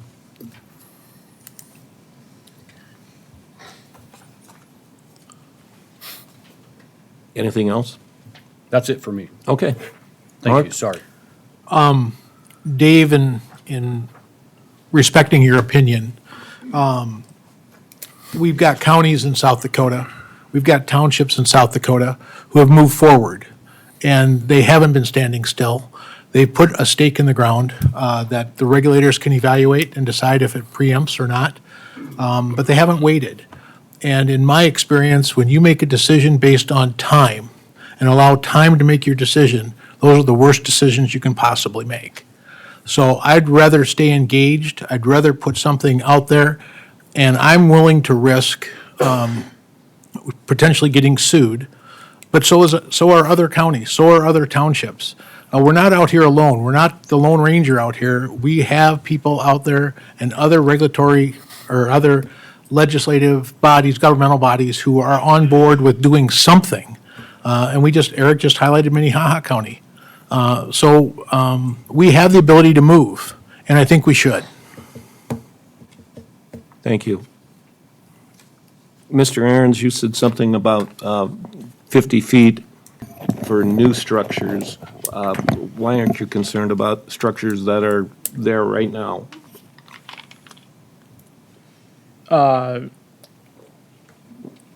under the preemption doctrine, federal law only allows 50-foot setback on the pipeline. We as a county commission, we're not dictators, we're not kings. We can't override the United States Constitution. And what it says is that when the federal government has made a decision, you have to live by it, whether you like it or not. If you don't like it, change your congressman, change your senator. But you don't come to the county commission thinking that we can just override the U.S. Congress and everybody else when you don't get what you want. Now, with regard to the 50 feet, Mr. Chairman, so let's put the preemption argument to the side. I guess, and please, if there's anybody out there that can contradict me or correct me on these facts, the proposed pipeline for Summit is gonna touch what, 18 counties? How many counties in South Dakota passed an ordinance so far? 4. The rest have not. So if you just want to do apples to apples, you could say that. Now, I'm not of the mind that I'm going to say, well, just because there's a supermajority of counties, that doesn't mean you shouldn't consider it. But it's one pebble to put on the scale. But then, Mr. Chairman, I look at, and I included this in the packet here, there's 125 counties that have existing CO2 pipelines all around the country right now. None of them have an ordinance. And we've got 4 out of 18 in South Dakota that think they need an ordinance, and then 2 in Iowa already got shut down by a federal judge. You would think that the people who have the most experience with regulating these things, and South Dakota has the least, we ought to at least look at the reason why 125 counties, all that have pipelines already, have not done so themselves. Now, with regard to the other issue, and I'll say this again, I'm open to a discussion, Mr. Chairman, on creating an encroachment zone that would prevent structures from being built within a certain distance to an existing pipeline.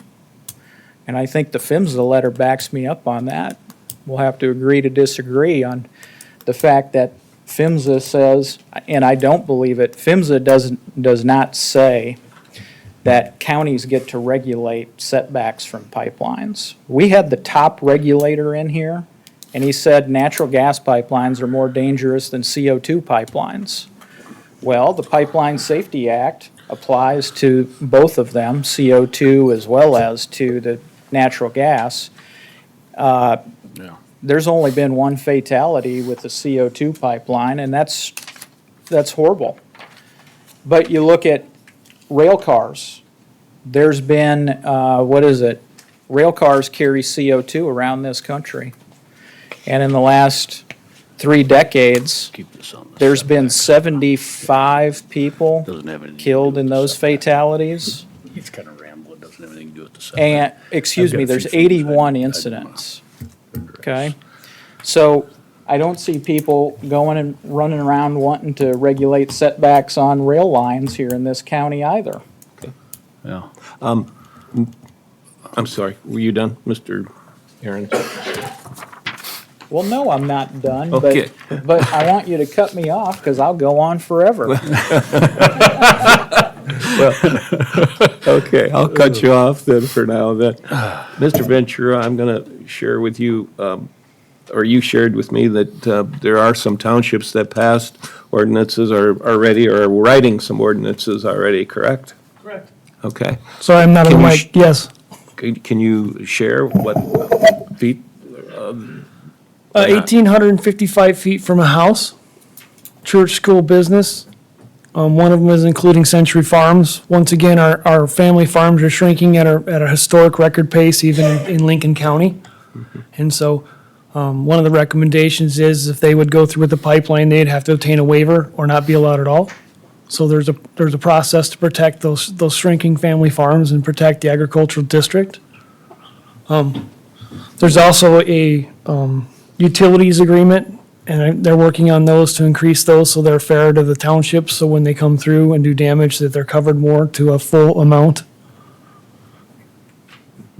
Okay. I Thank you. guess, looking at this, any other comments from the committee? Can I ask a question, Mr. Chairman? Yes. Because I've heard this by several people. So, as I understand it, Mr. Ventura, there's an 1,855-foot setback from a Century Farm. That's one of the recommendations that one of the townships has not passed yet. Right, so that's a recommendation, but why not from just all farms? What is the difference between the people who live on a 100-year-old farm and the people who live on a 90-year-old farm? Well, I think it's a standard set by the state. It's set by an insurance company, and you get a certificate signed by the governor and a plaque. A lot of times, these century farms are almost complete with house and the structures from 100 years ago, which is something that you don't see very often anymore. Third of all, they've been contiguously owned by the same family for 100 years with no break in ownership. And so that's a 100-year-old business or a 150-year-old business that has not been broken. And so when a new company comes in and there's some whimsical popsicle factory, they want to come in and break that farm up. That causes a huge loss. Another thing I saw during one of these conversations was they want to divide up the farm where the backside of the quarter had no road access. So you're giving them no way to haul their goods to market, no way to do anything with the potential risk of that farm, and the only way they had to cross is across that pipeline, which they were not going to accept those terms. So that is the reasons why you have to protect the Century Farm. And if you don't like Century Farms, just tell those people to leave. Thank you. Thank you. Appreciate that. Thank you. I guess, before I ask for a motion on any of these distances or anything, I guess, I would like to just give some public opinion, and again, for the purpose of time, we'll take a few of these. So if anyone would like to speak at this time before I call for a motion, I'll limit it to 3 minutes, so go ahead, sir.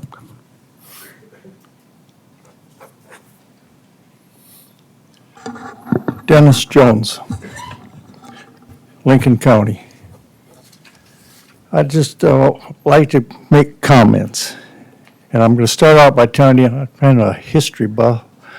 I'm also a so-called toxicologist. I ran the Poison Control Center for Avera Hospital. I served on the State Board of Pharmacy for 20 years. I was appointed by Governor Mickelson, Governor Miller, Governor Janklow, and I worked with Governor Rounds. I got the shots for the flu passed. I've written legislation. I've never had any trouble talking to people. I can't hear well anymore, and I'm 82 years old. But I'm going to tell you, back about 300 years ago, there was a battle, George Washington and the French, and they had Cornwallis pigeonholed in Yorktown. And when they had him pigeonholed there, he had never been in that boat before. And within 6 days, he surrendered. And Washington took his weapons away from him and marched him out of there. He went back to the king, and he told the king, he says, they don't want us there. Now, you've heard all kinds of stories how we won the revolution. That was where we won the revolution that day. But them boys had already written the Declaration of Independence. Now it's time to write a constitution. And they wrote a constitution that says, we get to have guns because we never had guns before. Their wives were in the governor's house. We want land. We were never able to own any land. So in the Constitution, they wrote the right to own private property. And ever since that Declaration of Independence and that Constitution was written, this country has elected people that would support the local people, and they would fight to keep things, because so many of them have died. I served in Vietnam. I served a lot for this country. And I tell you, I hear some of this stuff, it's just telling you Mr. Anderson off the top of his head. He doesn't know what he's talking about. Okay, sir. This plume, I want some I've seen comments this on plume, feed and I there. can tell you about the plume. That's what we're dealing with here is. Would you like to hear setbacks. about the plume? So, again, what is your view on feet in regard to setbacks for pipelines? Okay, that's where I was headed with this. Okay. Okay, Yeah, these about a minute plumes, left. if you had an 8-inch pipe, depending on what time of the day, what time, where the wind blows, the temperature, it can go all over. But just on a still day, at 2,240 pounds of pressure per square inch, that plume will probably elevate somewhere at minimum of 12 feet. And it will cover anywhere from 1,000 to 1,500 feet, and it can go further. Watertown is very vulnerable. It sits in a low spot. Huron, they both got ethanol plants right in their towns. These people don't know. They need you people that are representing them to safeguard them. If they don't want to sell their land and give their land to this, they should have that right. Why are you protecting somebody that comes in here and never done business here before and promising you the moon? Okay, thank you, sir. Economic Your time development is came up. from I all the people appreciate that your built this comments. town. And Thank you. thank you. Thank you. Any other comments? Michelle Jensen, Canton, South Dakota. I just want to point out that as we've been doing this for over a year, it was asked a lot in some of the planning and zoning meetings and some of the other meetings, how we're coming up with our setbacks that we've been asking for, because we have done several ordinances, tried this several times. And the closest thing that we can come up with is that plume model that Navigator was forced to give the PUC. So that is the 1855 number. Now, we probably love to work off of Summit's dispersion model, but clearly we're not going to get that. So the closest thing we can get is the 8-inch pipeline that Navigator gave us out at the PUC trial. The other thing that I want to say is something in response to Mr. Anderson's comment regarding the PHMSA guidelines that are supposed to come out. What we hear is the end of 2024. Well, what happens if this all passes and the pipeline starts going in and we work off that 50 foot that we somewhat get told, and then PHMSA comes in and says, oh no, we better up that to 2,000 feet, and now the pipe's already in the ground. Well, I can play devil's advocate on that same logic. Thank you. Thank you. Any other comments? Hi, Wendy Hogan, Harrisburg, South Dakota.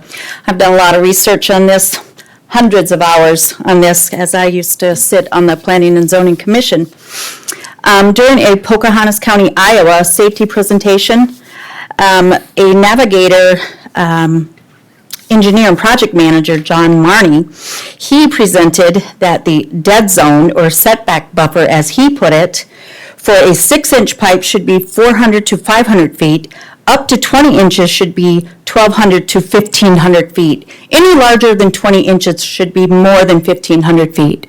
And that is from a project engineer from a CO2 pipeline. So should be larger than 1,500 feet, according to an engineer from a pipeline. Thank you. Any other public comments? This McCollum here, Scott Montgomery, Fairview. This McCollum that we keep hearing reference to as the PUC or PHMSA expert, he's no longer employed by PHMSA. We've repeatedly referenced as the top official at PHMSA. He is not. He was at one time. I don't even know if he was a top official. He worked at PHMSA, but we keep hearing he's the top official. That is incorrect. The only reason that these people didn't get their permits already is because counties had ordinances in place. That's a fact of life, folks. And you would sit here to say that we can't have ordinances? The ordinances are what kept them from being here. Every county ought to pass ordinance. The heck with leaving it to the state, because the state will screw it up, I'll guarantee you. Thank you. Thank you.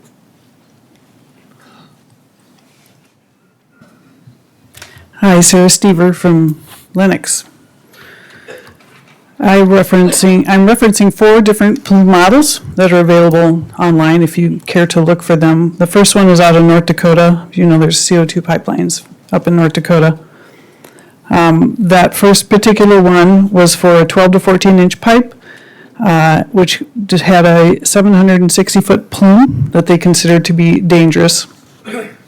The second model comes from a research paper on Science Direct Modeling of Accidental Releases from High-Pressure CO2 Pipelines by Menzo Moliga and others.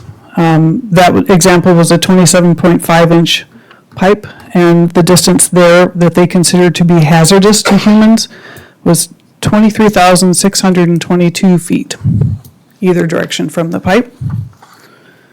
The third model is from a research paper called Energy Conversion and Management Comprehensive Analysis of Pipeline Transportation Systems for CO2 Sequestration, Thermodynamics and Safety Problems, Witowski et al.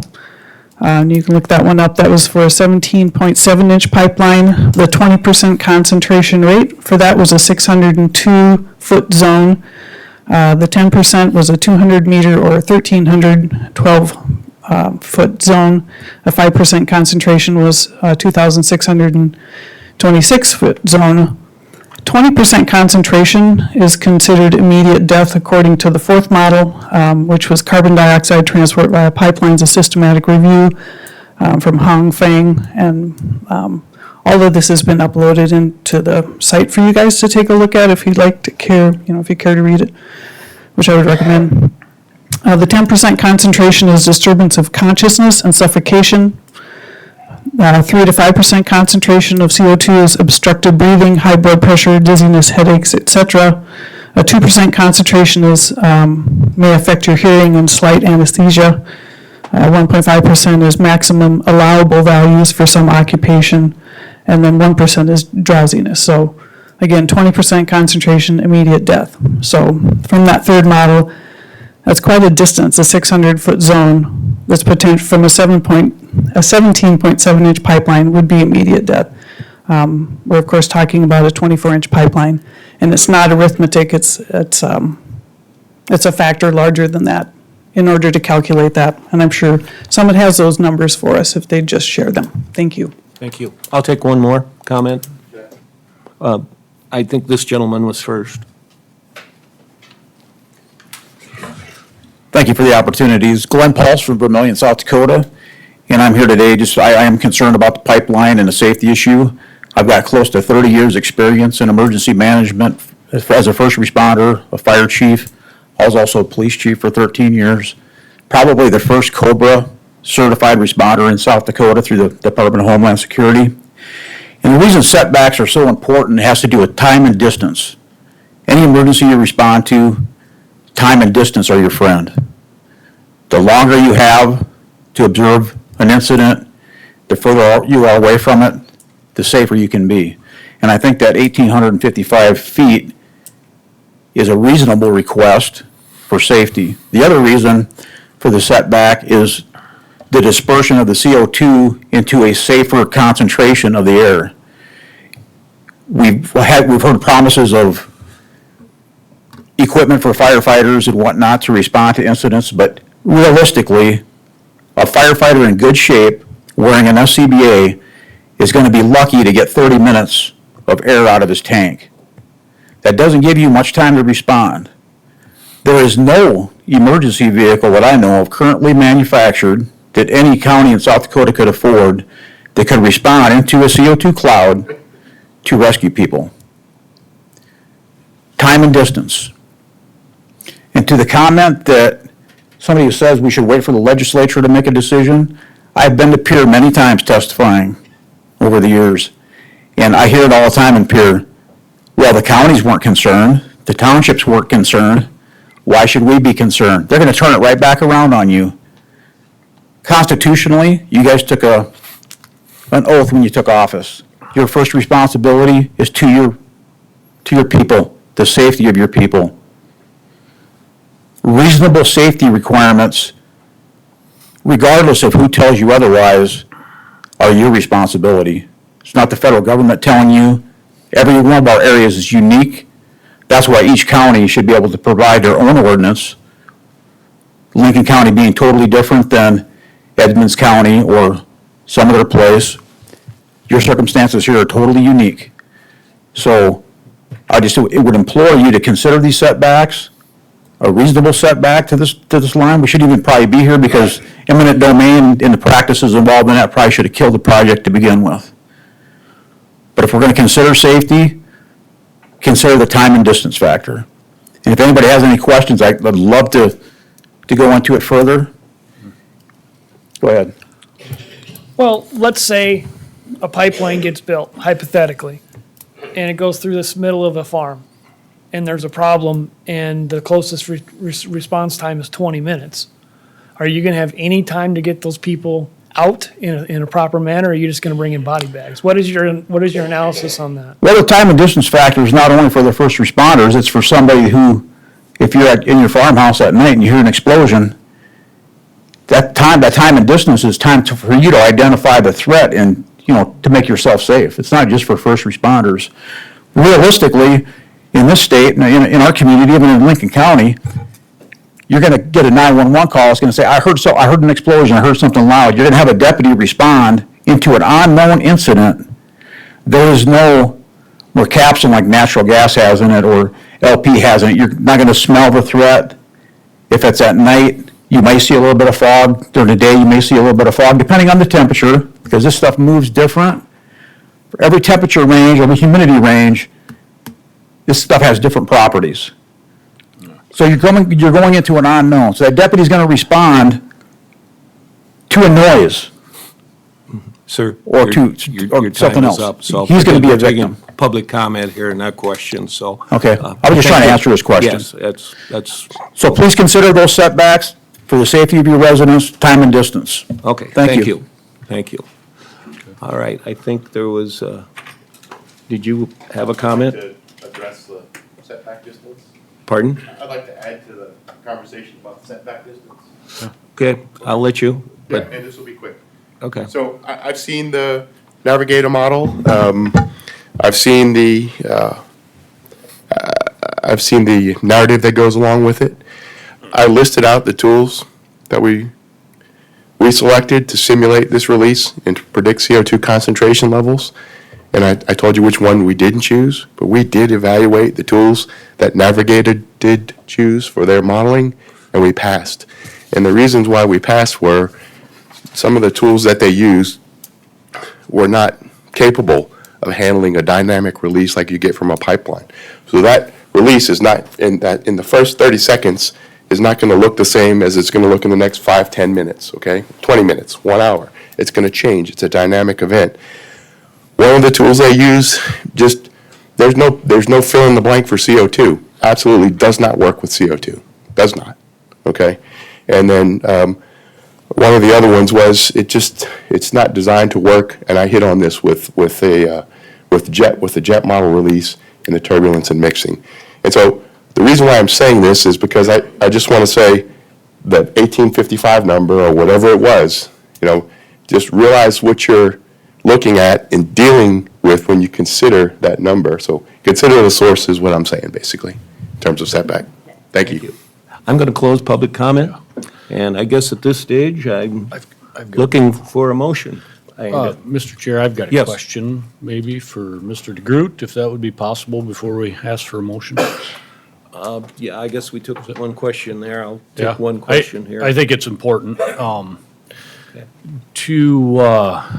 one of the things, Mr. DeGroot, that we went through in the Planning Commission process the last time we were dealing with this was we had a lot of discussion about restriction and making the numbers so that it wasn't too restrictive. And I just wonder what your thoughts are on that. I guess one of the things we discussed a lot is we could make the number 1,000,000 miles if we want to, or whatever it is, but if it makes it restricted, it makes it more apt to be preempted, and then what good does it do anyhow, right? Would you be able to add a little bit, just explain that to folks, and as we go into the thought process of maybe coming up with a number, I think that's important. Yep.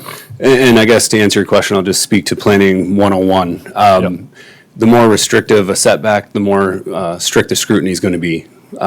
the more likely there would be a challenge to it. That's with CAFOs, as you're well aware from the Planning Commission, additional conditions you place on CAFOs. It can't be arbitrary, can't be capricious. That's zoning 101. And I will speak to, federal preemption is real. It's a fact. And federal preemption does apply when the rationale is based on safety. And I know that's a tough decision to make. Again, state's attorney's office isn't a policy decision maker, but safety does come into play when it comes to preemption. And I guess go back to the Kinley case out of the Eighth Circuit Court of Appeals. The intent that it was developed under 479 of the Iowa Code was to protect the health and safety of the residents of Iowa. The Eighth Circuit Court of Appeals said that's a safety regulation because it's stated in the intent. And that can go to, even while I disagree about the nature of the most recent opinions from the state of Iowa, I will say bad facts make bad case law sometimes, with all due respect to the federal court, obviously. But the intent of those regulations or ordinances that were put into place, and it was stated in there, the purpose and intent is to protect the health and safety of the residents of the county. Yeah. So I'll just leave you with those comments. And obviously, again, the state's attorney's not a policymaker, Yeah. and I'll reserve further comments. Thank you very much. Thank you. All right, with that being said, I guess I'm open for an invitation for a motion, whether it be 2,500 feet, 2,000, 1,855, 500, or other. And I guess if we can't agree on a motion or a second, we'll more or less tell the county commission there was no decision. Can we change the language in the ordinance to like match township's ordinance statute under state law? So can we defer our language to development and property instead of safety? I think I guess I'm not sure of your question. So you could rephrase it. It looks like to me that we're talking about smart development for Lincoln County for the future for the next 20 to 50 years. To me, I'm not including safety in that thought of mine at all. And so I don't really think that the S word, which everybody's so afraid of, is to even part of this factor of my discussion. And so mine is for development basis only, for landowner rights, development rights, and future citizens that want to live here. And so I think basically I would put everything under development and move on. Would that be appropriate? As long as the rationale is sound and that safety isn't a consideration, yeah. Thank you. Drew, I've got a question. Let's do a little thought exercise here. We put the setbacks at 1,855 feet. Pipeline gets a permit from the PUC. PUC says you can do it. The pipeline finds a way to get through on an 1,855-foot setback. They're able to do it. Can the pipeline, through the use of eminent domain, because at that point the PUC would have given them the authority to do so, could they take, at fair market value, could they just purchase all of somebody's 1,855 feet and take it from them as long as they pay fair market value? Well, I guess I'll start off by saying that I'm not an eminent domain expert, but, I suppose that's a possibility. Yeah. So there's a possibility that if we set a really restrictive setback, and if the pipeline is able to make it work, the double-edged sword part of that is the pipeline could come in. I'm not saying they would or that they even want to do it, but they could come in and take somebody's entire 1,855-foot setback through eminent domain, as long as they pay fair market value. I think there's a lot of factors in play that the courts would have to consider for that to be taken into consideration or for it to actually happen. But I guess if you want to state it in its simplest form, yeah. They could attempt it. They could attempt, yeah. Do you think that maybe they would go to the court and the court would rule, just like if a county said, hey, we only need a driveway, but we're gonna seize your entire section of land, the judge might consider the takings of the company to be too onerous and tell them no? Yeah, that's one of the factors that I Thank was you. speaking about, yes. Okay, I'm still open for an entertain of a motion.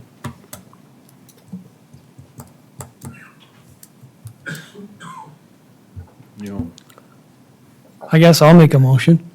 I think the minimum standard should be 1,850 feet from a house, school, business, et cetera, or 330 feet from the parcel line of a 6-inch pipeline. Anything larger than that should have an increased setback due by basically size of the pipe and volume of the mass determined by the Planning and Zoning Commission or the County Commission also. Okay, if that is your motion, is there a second? I just want to clarify the motion, Mr. Ventura. So you're proposing two numbers, the one number being the 1855, and that would be to a structure, correct? To a structure. To a structure. And then there would be a second distance of 330 feet from the property. I guess I'm throwing two alternatives, so do you want one at a time? We have to have we have to have one. So let's do 1855. Okay, that's your from a motion. house, and then that's at a 6-inch line. And anything larger than a 6-inch line can be increased by the Planning and Zoning Board or the County Commissioners depending on the volume of the pipe. So this is a minimum standard. Okay, so you wanted to drop your original motion, and Yes, sorry. this one would be, I'm not used to all this legal jargon with you guys. Thank you. I He's just apologize. taking out the second part of his motion, yeah. So his motion, the way I understand it then, Mr. Ventura is moving to set the setback from, I guess, whatever our descriptions are here, Well, he said 1855 to a house. from a dwelling, from a dwelling, correct. That is the motion. For a 6-inch pipe. Yep. This is the minimum standard. Yeah. Okay. okay, I still don't have a second, correct? Does anybody want to second that? Get a vote? I'll second it. Okay, we have a second by Sweeter. Yes. Okay, we have a motion and a second. Is there any discussion? I'm going to go back to what I asked Mr. DeGroot earlier, because I do think it is real, that I think that if we make it too restrictive, it'll make it too easy to preempt. And I think personally, from the conversations I've had with the planning office, I think 1855 could potentially be restrictive and might not do us any good versus, say, maybe a 333 feet one like Minnehaha County has, or a 500-foot one like I think we settled on our ordinance that made it the farthest. And so I guess those are my comments. I don't know. I understand the 1855 and I could get behind it for all the reasons other than I think it might be too restrictive. I guess I have a question. I need some clarification. So you said 330. 330 is from the parcel line. Correct. So, right. So when you brought that up, you're considering 330 at the parcel line? That was my understanding what Minnehaha County's ordinance is. And then it would be consistent with theirs. Okay. Yeah. Any other discussion? Do you all know what we're voting on here? Okay. Kristen, call the roll. Commissioner Aaron's. No. Anderson. No.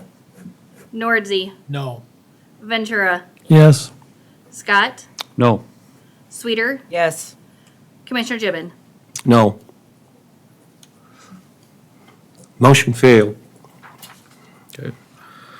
I'd like to, are you going to Go ahead. You're gonna start, you're gonna Go let ahead. another motion come? Yep. I'm gonna move, to simulate and what Minnehaha County is doing with the 330 feet from the property line.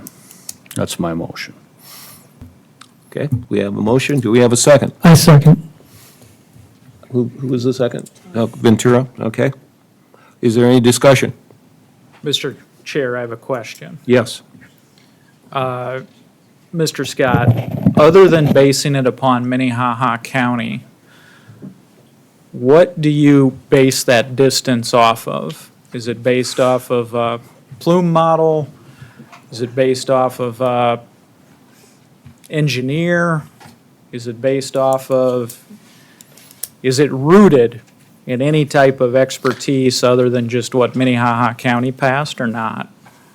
Yeah, I think my reasoning, I think that the 1855 was fine. And I think it is all economic in my mind, because I do think, you were talking earlier that you could support basically a reverse setback.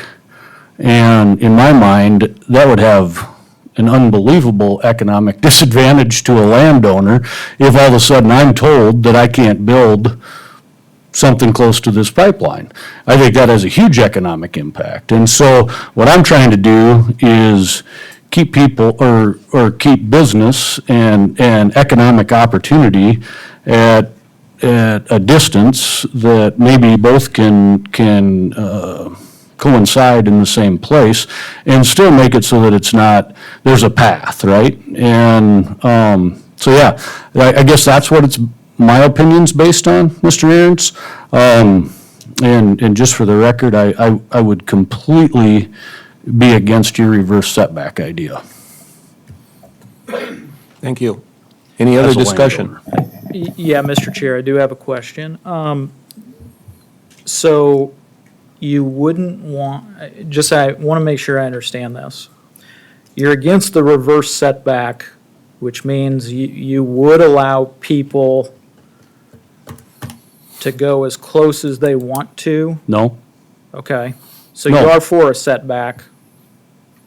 You What's are, that? Right? I'm for a setback, the other way around, not you telling me how close I can build to a pipeline, but how close the pipeline can build Right. to my economic opportunities. Right, so once the pipeline gets built, you would be for people being able to build as close to it as they want? I don't know, and I don't know about that, and that currently isn't the subject. Well, you brought it up, Yeah, so that's why I asked. yep. And currently, the way you brought it up, I'm against, Okay. so. Any other discussion?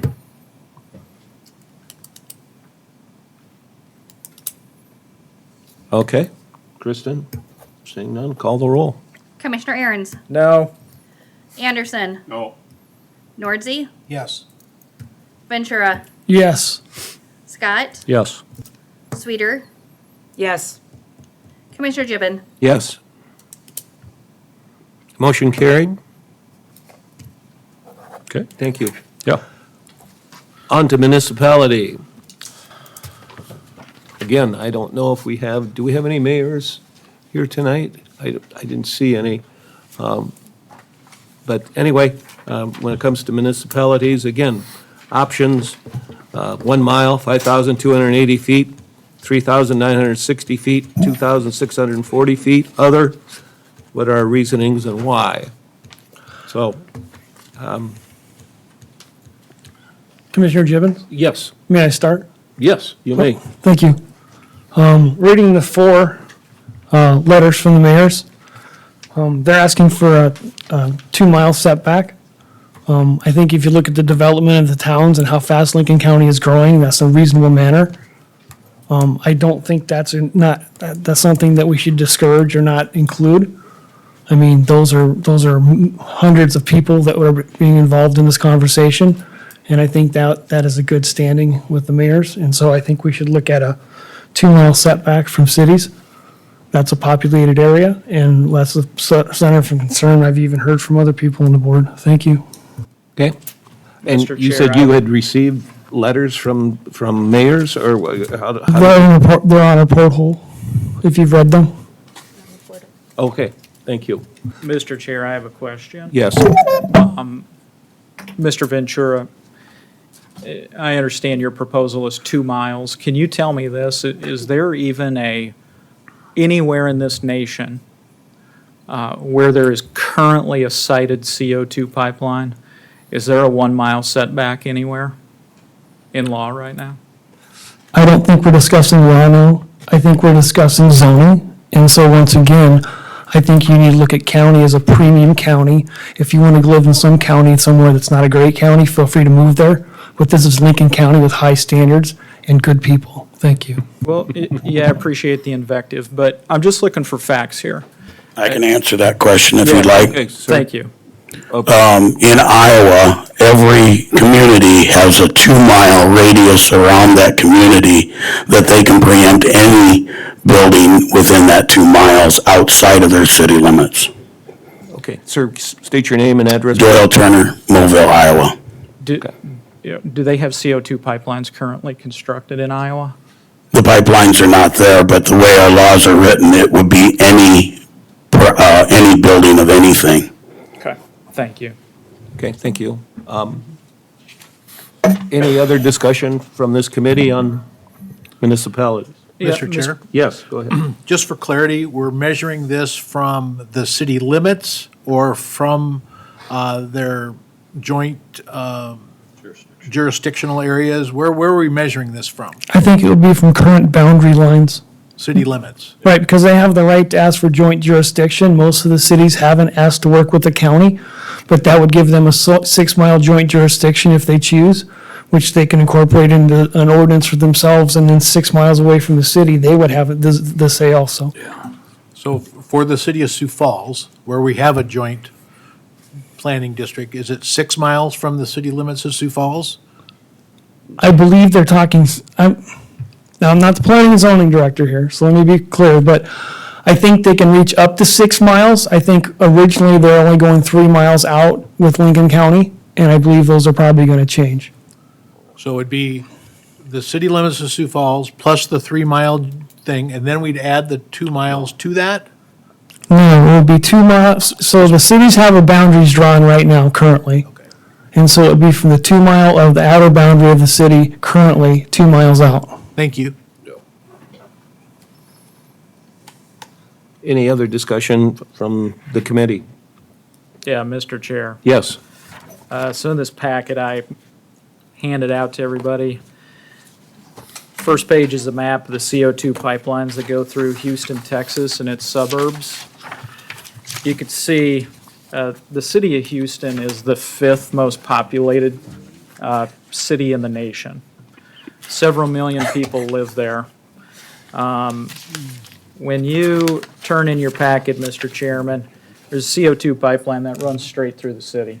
I mean, straight through. It goes right through the city. They built an elementary school 150 feet away from a CO2 pipeline. I don't think the explanation for that is that people down in Texas are stupid. I think the explanation for it is they haven't bought into the scare tactics that a CO2 pipeline is that dangerous. Additionally, in the packet, I gave a sample of one of the values of the homes whose backyard is the pipeline. Value of the home is about $400,000. Similar for the neighborhood. Additionally, you go to the next page, Clear Creek ISD Challenger School. They have a huge school and a stadium a couple 100 feet away from a CO2 pipeline. Same explanation, Mr. Chairman. It's not because people in Texas hate their kids or don't want to protect their kids. It's because people down in Texas have more experience with these pipelines and they understand that they're not as big of a threat as what people make them out to be. Growth and development. You turn to the next page. There's an Exxon gas station. There's a neighborhood Walmart market. There's a park.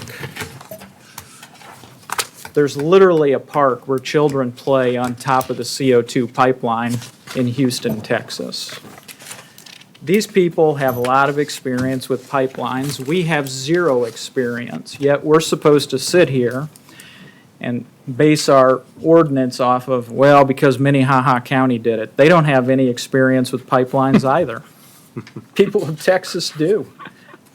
But we should base them off of what people in Houston, Texas are doing. Is that what you're saying, Commissioner Aaron's? What I'm saying is you need to look at growth models around the country. Houston is a perfect growth model. Yeah. And here's the thing. Perfect growth model.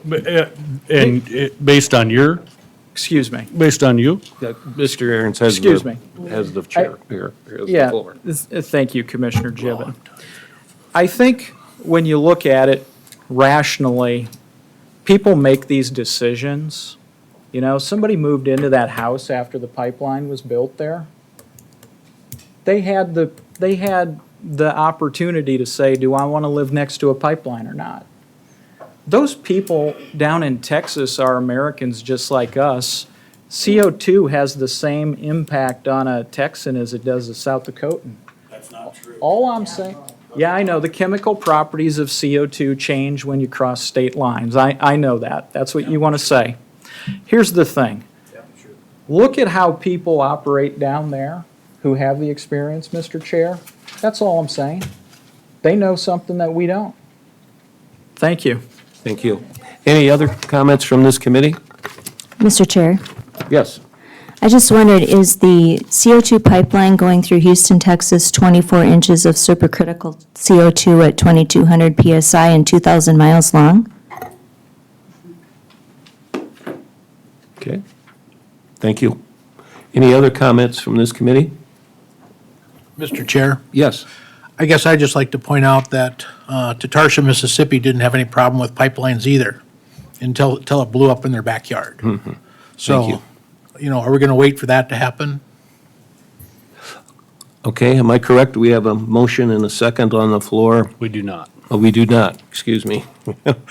I guess then I will go ahead and ask for a motion and a second, and then I'll get some public input.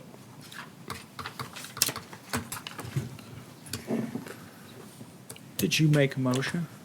I'll make a motion I thought you. I did kind of make a motion, but it never kind of went in the weeds Never from there, moved, so never we'll clean moved. it up a Yeah. little. I would say, reading the city's letters, their concerns, listening to the mayor's requests, I think a 2-mile setback is a relative setback, and I think it's a good standard, and so that's what I'm recommending. If you vote it down, we'll go with something else. Thank you. Will you move that, Mr. Ventura? Yes. Quick? You've moved that? Okay, I'm going to second that, Scott. Okay. Is there any discussion amongst the committee on the motion? Okay, I'm going to allow for some public input. Yes.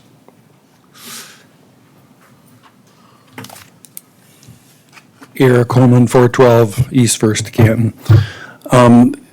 The previous motion that went through and was passed, you decided to approve a setback of 330 feet for a dwelling. That, I got the impression that that was based on safety, not on development. Am I incorrect? I guess I'm.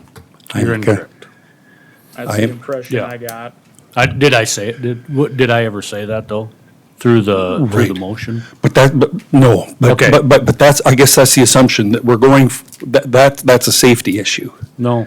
No, it's not. It's a development issue. It's a land use, developmental, economic Developmental issue. use. Okay, so an individual that lives more than 2 miles outside the city limits of a municipality, they should be restricted more than someone that is within 2 miles.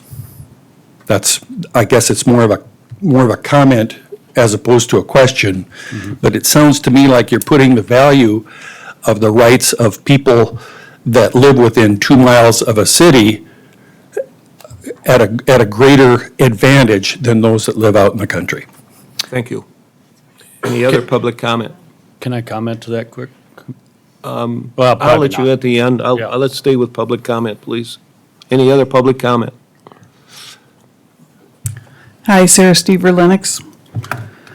This is the letter from Sandy Lindstrom. She's the mayor of Canton. To whom it may concern, as the mayor of Canton, South Dakota, it's within my purview to protect the safety and rights of the citizens of Canton and provide an environment for opportunity and growth. The city of Canton has a plan for future growth and smart development that includes all citizens. Contains a 6-mile area extending from Canton's outer boundary should the city of Canton consider a joint jurisdiction with Lincoln County. I intend to recommend to Lincoln County that they protect the citizens of Canton by establishing an ordinance that will provide a smart development zone for our city. A plume model provided by Navigator Heartland indicates that an intelligent planning setback for a 6 to 8 inch pipeline is 1,855 feet. As a reminder, the South Dakota PUC unanimously denied Navigator's permit with cause. For any company wanting to bring a CO2 pipeline that is larger in diameter than 6 inches and that has not released a plume model, I recommend that the setback be a minimum of 2 miles from the municipal boundary of Canton and the CO2 pipeline. For each inch of pipeline diameter larger than 6 inches, we recommend that the setback be increased dramatically based on plume model studies done by the city or the applicant. These plume models must be made public. If the city of Canton considers a joint jurisdiction with Lincoln County, this setback would protect the future growth and expansion within the area encompassing 6 miles from the outer boundary of Canton for any CO2 pipeline. If Lincoln County does not take action, the city of Canton will discuss enacting its own ordinance protecting its citizens and the future growth and opportunities that come with our community's orderly and timely development. Sincerely, Sandy Lindstrom, Mayor. I have other similar letters I can read if you need me to. Thank you. Thank you. Any other public comment? Wendy Hogan, Harrisburg, South Dakota. I do have the letter from Derek Wink, who is the mayor of Harrisburg, which is similar to the Canton mayors. So I just want you to think about what these mayors are saying. They are asking you to do your job, to recommend to the commissioners who did take an oath to protect their citizens, their development, their economic development, because these cities are growing fast. Harrisburg has been the fastest growing city for past 5-6 years? You're going to stump that development? This mayor, our mayor, Wink, wants to protect our city. So please, take what he's saying seriously, otherwise they will have to act on their own instead of our commissioners doing what they were sworn to do and do their job in passing ordinance. Thank you. Thank you. Yes, sir. Al Slothaug. Your address too, please. Pardon? Your address too, please. Oh, it's 48198 Kim Circle, Brandon. Okay, thank you. I don't know if I've gone through this with this group before, but it has to do with how far a plume can move, how big the dead zone can get. And there was a natural CO2 release in a lake in Cameroon, and it killed every oxygen, every organism that needs oxygen within 14 to 16 miles downstream in 2 or 3 different valleys, killed 1,740 people and 3,500 head of livestock. And admittedly, it's not a pipeline leak, but it is CO2, and that's how CO2 moves. And I have some photos. Would you like to look at the photos? I'll just you pass have them a couple around minutes yet. to you people. Is that You have okay? a couple minutes yet. I don't know if you can, Eric might be able, just go back there. want to show them to the public. Well, then I just as soon not. Okay, I'll show them to the public. Yeah, you're welcome to show them to the public.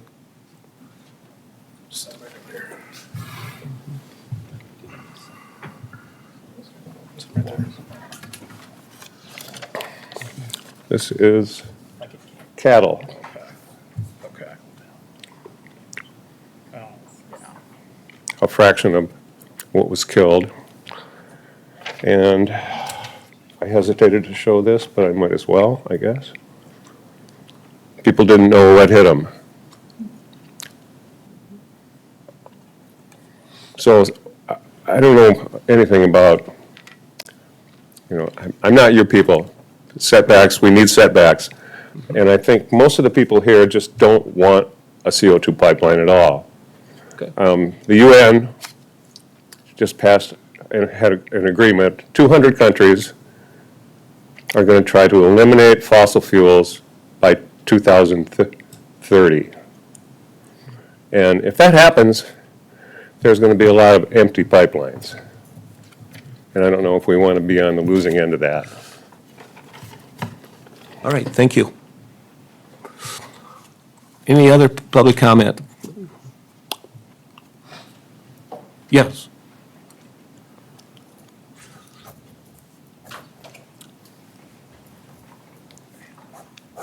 Public comments, Dale Bonema from Sioux Falls, South Dakota. Public comments that are being made here are all addressed to you people because they're for setbacks. And you're looking at the safety, and the towns are worried about their growth and all this. And there are two things that are not hardly being considered.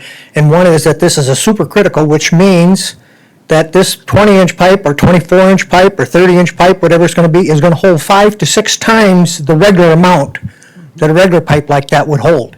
It's going to be condensed, which means there's more CO2 to leak out, a lot more. And the other thing is the water aspect that this CO2 takes is astronomical.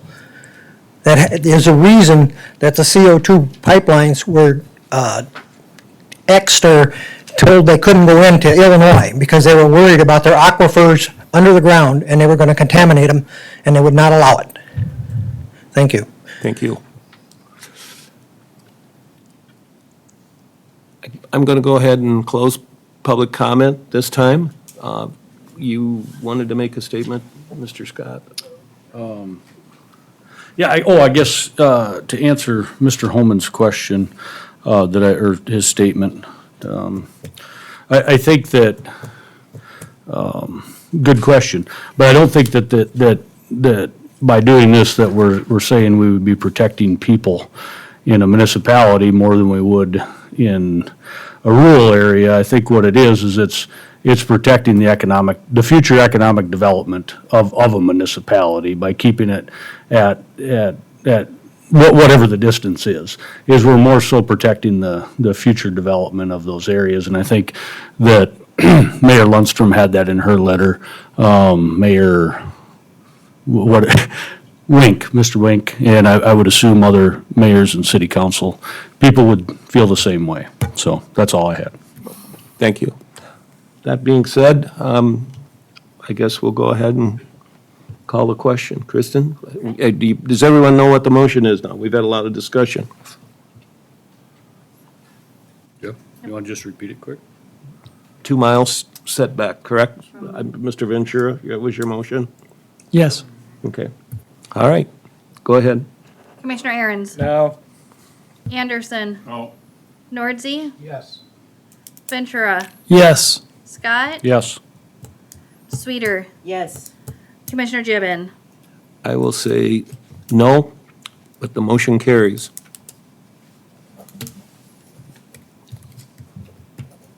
Next. As far as zoning districts, A1 agricultural districts, RC recreational conservation districts, light industrial, other.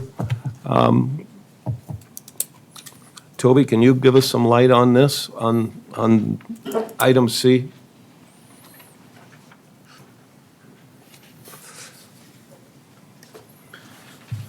So this item on the agenda, we essentially took, these were the zoning districts that were in the ordinance that were submitted to the county.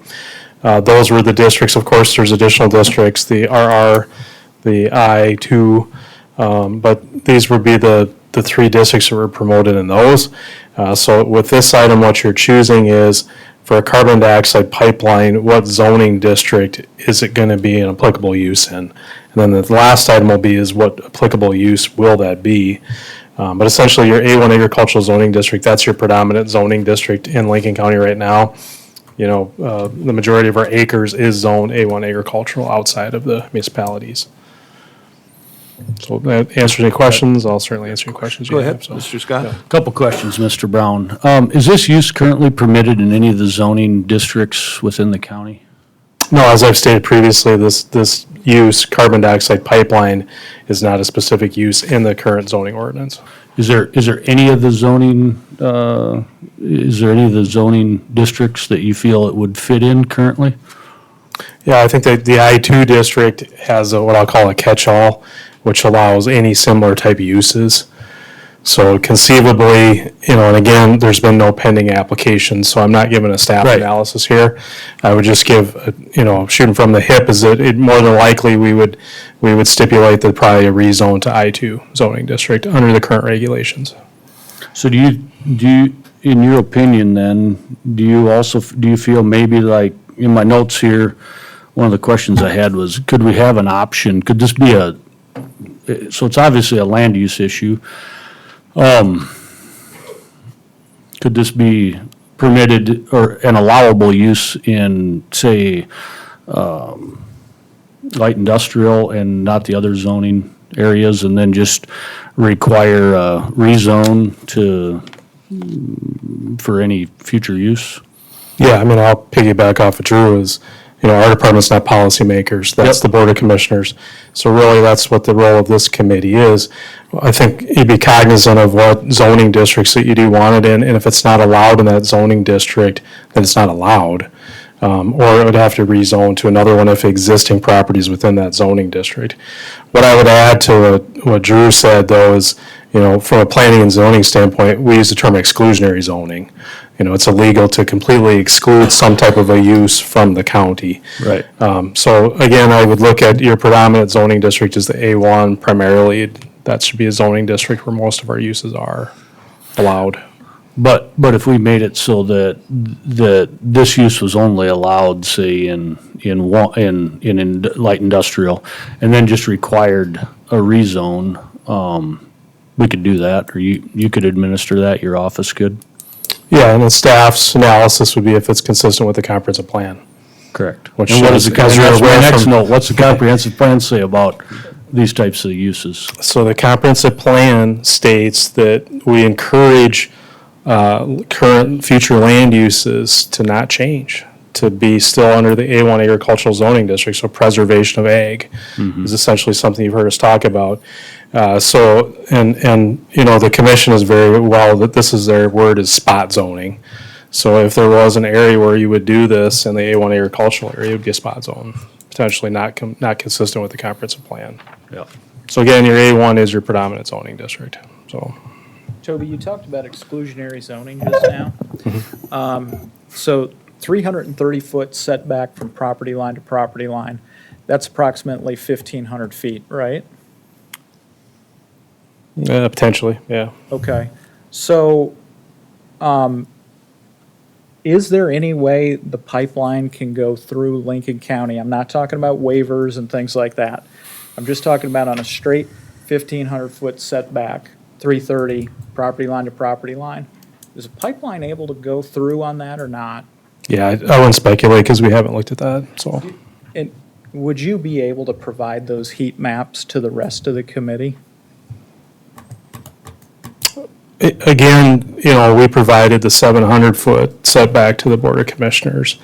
There's a lot of variables to what that is. And so it would be, there'd be a lot of interpretation you'd have to make to that. But that would be a question we'll get to with the additional criteria. That's a question that I have for the committee is, are you anticipating a waiver with that setback? Right. So, yep. One last question. If it's back to the zoning, if we just left things the way they are today and we didn't do anything, is this use permitted in the county? I think staff would tell them that they'd have to rezone to I-2.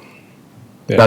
That's today. If everything just is the same, that's what if they started building the pipeline, we'd stop them and we'd say you got to rezone. Wouldn't stop them, but Well- I consult with legal first. So, so You again, wouldn't go out shoot there- from the hip. I'll You be wouldn't honest take with the you. hammer and go out there, and I'm Toby Brown from the planning office, and you got. They don't give us a hammer now. No, Yeah. I'll get you one, but no, Yeah. but I think that's interesting for people to know that currently today, that use isn't permitted.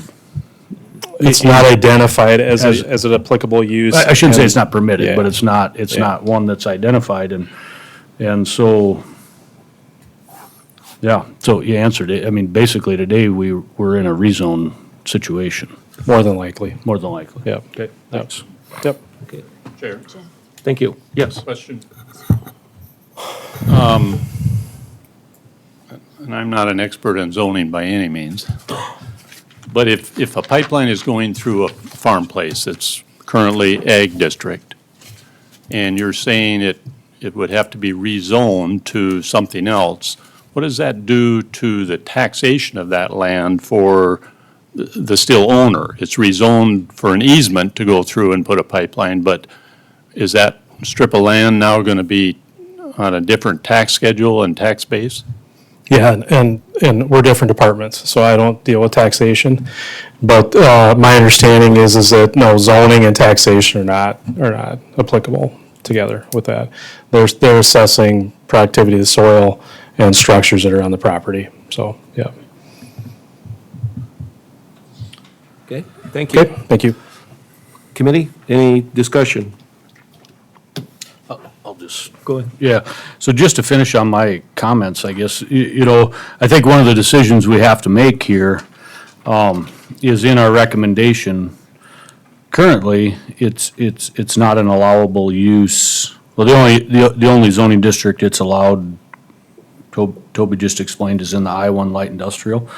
So I think we have to have some discussion on, in our recommendation, would we allow that use in the ag district, RC conservation? We're missing two, but well, they wouldn't meet the setbacks there, so I guess that's the discussion now. Okay. Any other comments by the committee? Questions?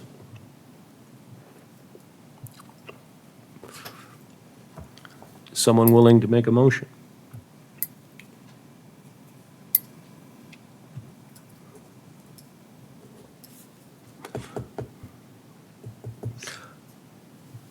I currently, just a few minutes ago, listened to another board member here talk about why a 90-year-old farm is just as important as a 100-year-old farm. Is there a way to say that maybe A1 agricultural district, since it's one of our most important districts for the county, is supposed to be preserved? We're not supposed to have competing uses on the property per our comprehensive plan. Would that be something that maybe, I don't really want to strike it all the way out, but is that a discussion where maybe it should be excluded from this conversation? So I think it already is.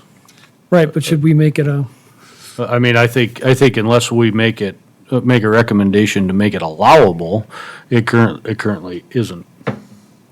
so the only one you think is I-1 industrial? Well, that's, Mr. Brown just explained to us. I mean, if that's what we do, then I say we just allow it in I-1 light industrial. Is that your motion? Yes. Okay, restate that then so everyone can hear it. I propose that we allow only zoning in I-1 light industrial district in Lincoln County. Okay. All right, that is the motion. Is there a second? Excuse me. So the motion, just so I understand, would be to continue to only allow it in our light industrial district, and that would, Yes. yep. So then that would require a rezone. That would be interesting. Is, You'd have to rezone parcel by parcel. Yeah. that is not a second, I take it, so. I'm thinking about it, so leave it out there a second. Because I think it is, I guess how I'd look at it is maybe it's an interesting second option to the Board of Commissioners that instead of a setback ordinance, we turn it into a zoning process and keep it as a land use thing. Yeah, and I do like where every parcel has a right to a hearing separately, instead of just conglomerating it into one permit and then ramming it through the county. I think every landowner adjacent should have a say.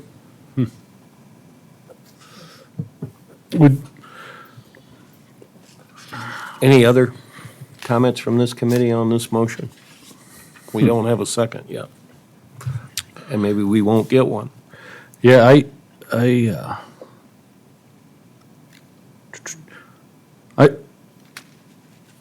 I'm going to second it, and then I'm going to amend it if that's all right.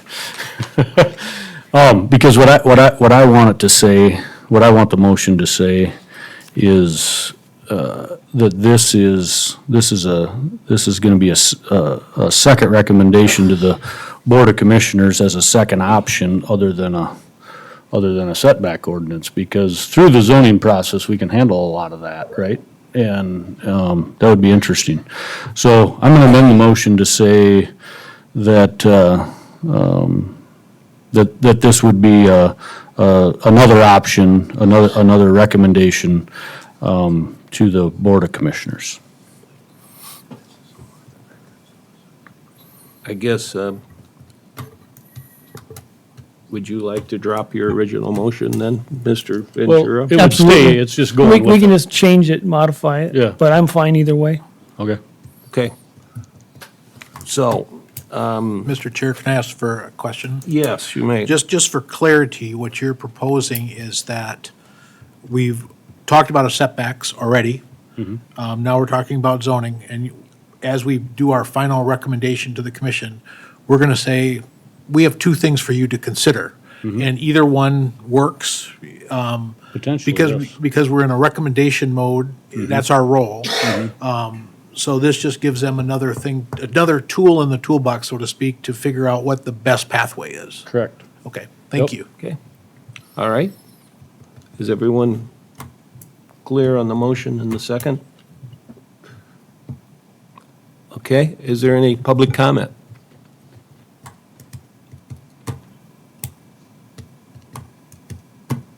Okay, none? Go ahead. Then I guess if we're clear on the motion, call the roll. Kristen? Commissioner Aaron's, No. Anderson. No. Nordsey, Yes. Ventura, Yes. Scott, Yes. Sweeter, Yes.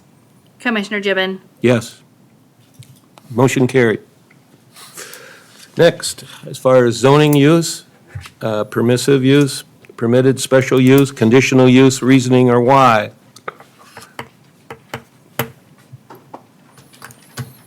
Any discussion? Can we have Mr. Brown come up and Yes. explain again? Go ahead, Mr. Brown. This one's easier. So in the zoning regulations, you have three uses types. So permissive is by right. So typically, if you're a landowner within that zoning district, you can put some stipulations on it, but typically there's not.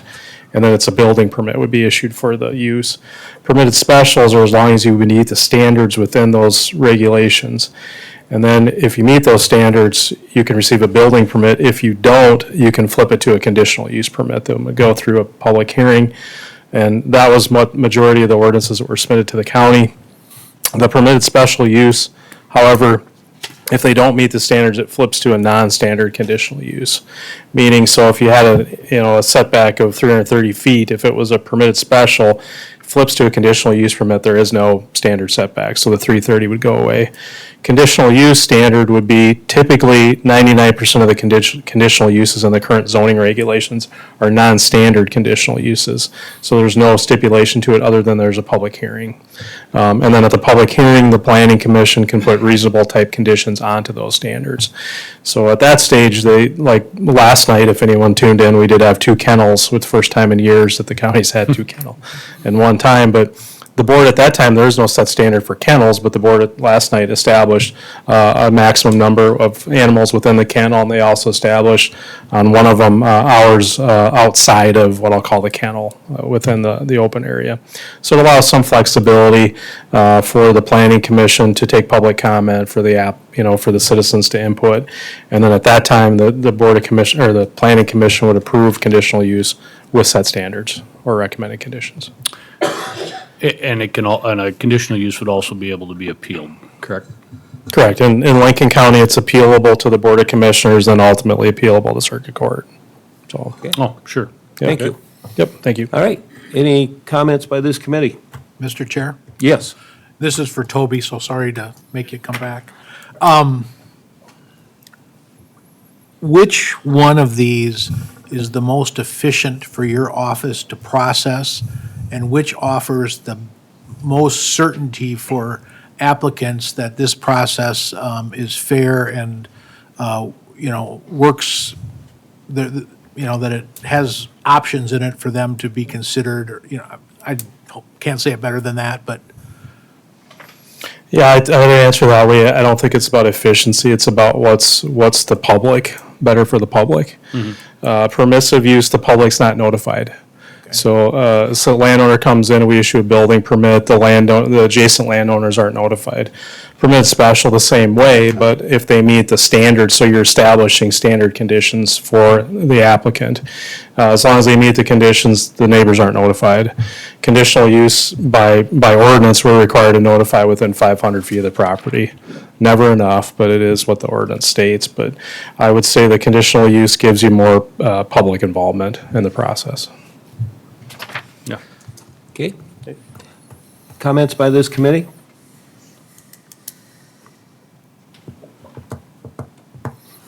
I think that, I think another option, and it's a motion that I'm gonna make when you ask for one, is I do like the conditional use process.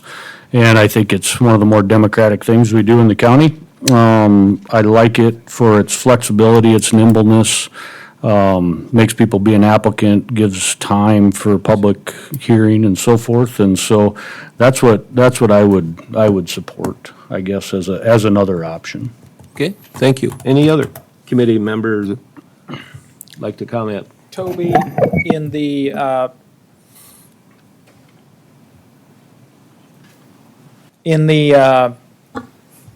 ordinance that your office drafted for me, not the one that I drafted, but the one that you drafted, what did your office propose? Permissive use Permissive use? with standards. Permissive use with standards, and why was that? I think that we looked at it originally that if the other ordinances that were submitted flipped it to a permitted special use. And I think I've been repetitive with statements and is that I don't think the public fully grasped what those previous ordinances did. And the idea that those previous ordinances aren't hard setbacks. And so really staff felt that with the way we drafted it would be a permissive use, would be a hard setback. So it's a 500-foot setback was proposed there. And you're going to ask, why did we choose 500? We chose the 500 because of the zoning impact area. So in Lincoln County, I previously mentioned that you had to have, so if you have a conditional use permit in Lincoln County, you notify within 500 feet. I call it a good neighbor policy. It really is a standard that says, hey, we're doing this. And in today's day and age, what makes planning and zoning difficult for staff is that neighbors don't talk to neighbors anymore, anywhere. And that makes it difficult. And so we really felt that a hard setback would be appropriate for this type of a land use based on the zoning impact and the notification impact, along with a waiver part of it. And I think that gives you the perspective too that if it's waived, that's up to the property owner. So right now, the only setbacks that we truly have in Lincoln County can only be waived by the property owner. The ordinances that were submitted by the public, those would allow the planning commission to override that setback. And I think that, from staff's perspective, that would have been confusing to the public, it would have been confusing for the board, it would have been difficult to implement. And so really, we looked at permissive use seems to be the more appropriate in this case because the same thing, all pipelines in Lincoln County right now are permissive uses outside of the carbon dioxide pipeline, so. Okay? Thank you. Yep. Any other comments by committee members? I do. I notice in 2 occasions, we have a 1-mile mailing. Differences there, quick. And the other thing is, I think if you do want to do a CUP, it should have a minimum standard included on that. So that is the low mark, and then it can be increased to a higher mark. Good. Mr. Chair? Yes.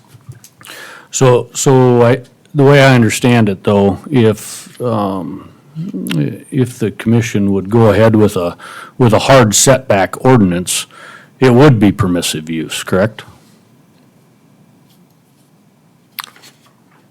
I assume so, but. I mean, if they meet the setback, it's. So if you made it a conditional use. No. Yeah, so. If we just had a setback ordinance like the ones we've had, then, and they meet the setbacks, then it would just be a permissive use. Correct. Yeah.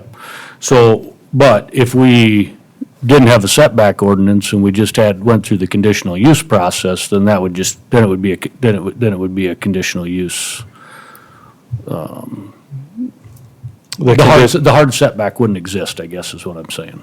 Well, I'll say the setback would be established by the planning commission. Right. Yeah. Yeah. Okay. But if you do a hard setback, the planning commission's not going to set They that can't do condition. anything about it. Correct. Correct. Yeah. Okay. Anything else? If not, I'll entertain a motion. So I want to move to give the commission a third option to consider, and that would be to use the conditional use process for this permitting. And yeah, take a look at that. I think that would be a viable third option. Okay, and the other two options, we Well, don't need to mention? We don't have to, because the permissive use would defer to that if the hard setback ordinance is adopted. And the permitted special use, I guess, I don't feel that's something that I Okay. want to include in my motion. We have a motion by Scott. Is there a second? Second. A second? Norsby? Any discussion?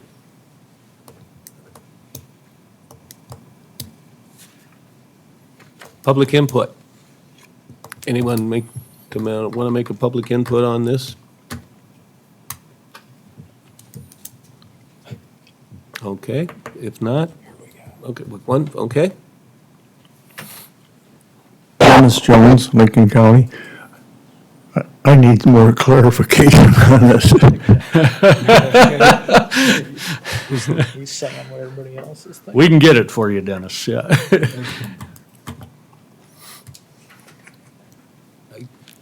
Is there any other public comment? All right, are we ready to vote? Basically, the motion. Okay, everybody knows what the motion is? All right, go ahead, call the roll. Commissioner Aaron's, No. Anderson. No. Nordsey, Yes. Ventura, No. Scott, Yes. Sweeter, Yes. Commissioner Gibbon. Yes. Motion carries. All right, that being said, any additional criteria, any reasoning or why? I think we need to talk about waivers, 1 mile setback to landowners upon any kind of placement of this. Okay, what was that again, waivers on what? I think we need to talk about waivers. That was brought up by Commissioner Aaron's. And I also think we need to bring up like a 1 mile mailing setback or notice from any time this is going to occur. That would be a yeah. What's that? So you're. Let's start with one. Yeah, let's do one at a time. So, waivers should be included for everything in this. They're in every other part of Lincoln County. Right. So to say waivers can't be included is almost asinine to me. And so I think that has to be something we vote on tonight and bring forward. If we were to go forward with a hard setback ordinance, then waivers would be included. Yes. Correct. Okay, yep. I agree with that. You want to make a motion? That was my motion. Okay.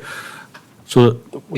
Is there any discussion? Go ahead. I'll second it and then we'll have some. Okay, any discussion by the committee on this? Let's say you were for it. Yes.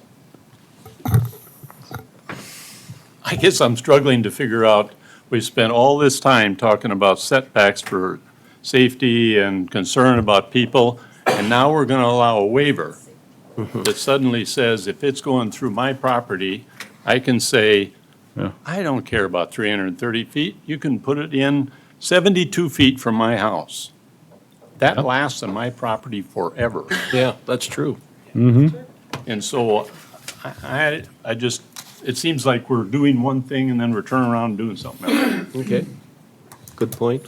Go ahead, Mr. Ventura, you had a I comment? guess I want to respond to that. if the company wants to dump a huge amount of money out of a dump truck and dump it in your front yard and you want to take that money, that is your personal choice. I'm not going to ban you or tell you you can't do that. And I think that is a personal choice, and if you want to do that, that is up to you. Mm-hmm.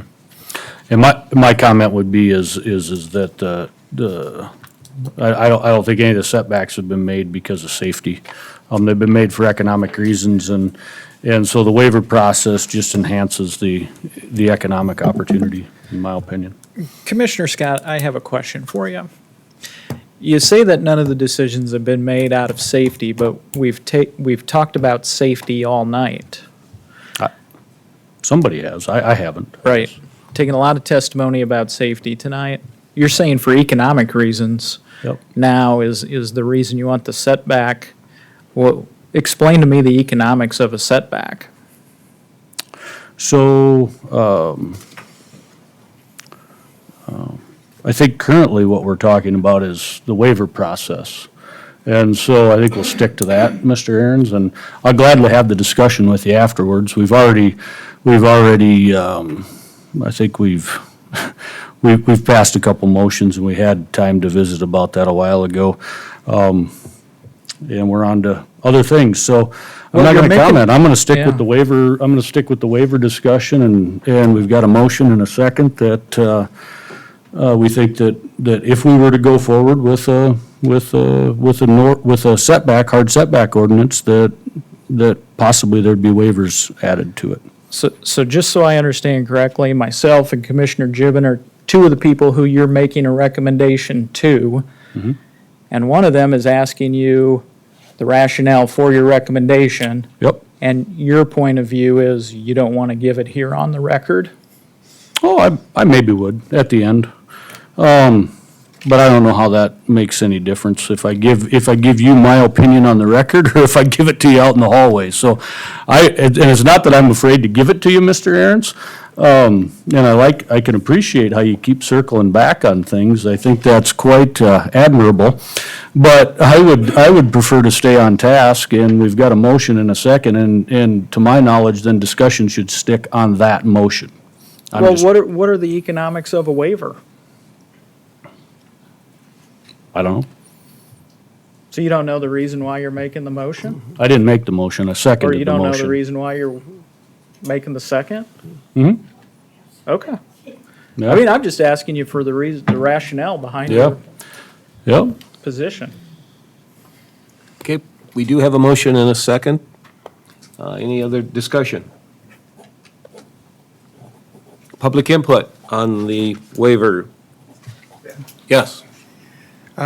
Kevin Jensen, Royal Canton. I'm kind of confused about the waiver. So if you're trying to put in a straight pipeline and one guy gives a waiver, the next property owner out, and you're going to have a setback, how is that going to affect, are they going to have to make a lot of right angle turns with the pipeline? And the other thing I'm concerned about is if you give somebody a waiver, they get all this extra cash, that property, in my opinion, devalues itself because the next person is not probably going to want to come in and buy a pipeline 72 feet away from the house. So that'd be my concern. Thank you. Thank you. Any other public comment?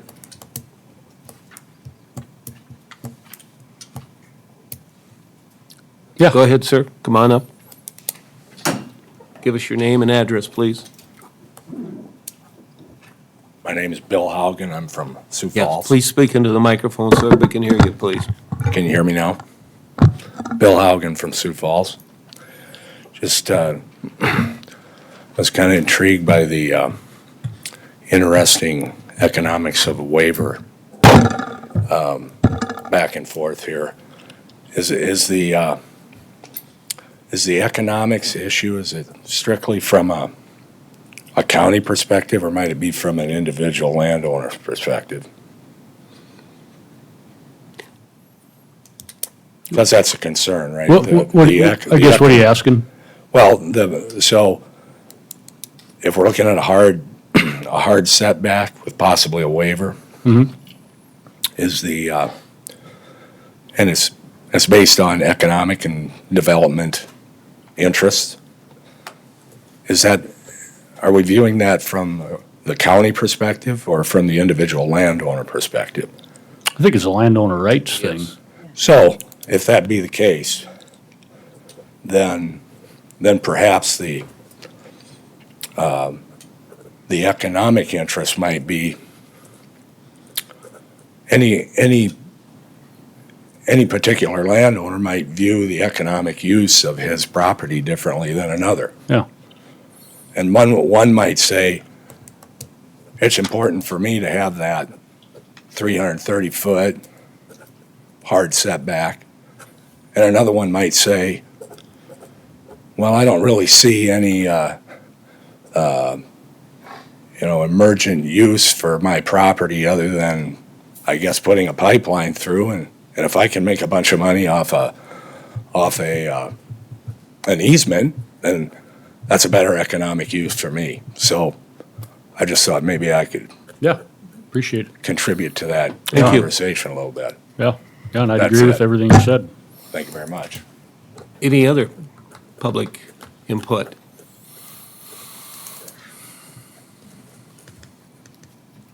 Okay, if not, we have a motion and a second. Let's call the roll then, please. Commissioner Aaron's, No. Anderson, Yes.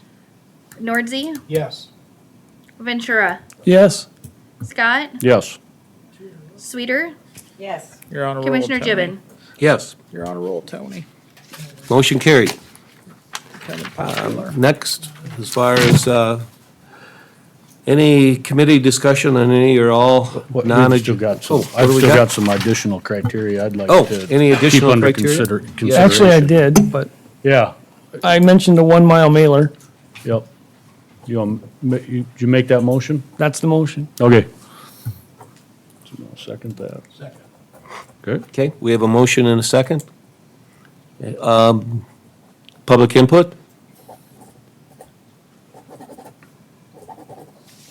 None?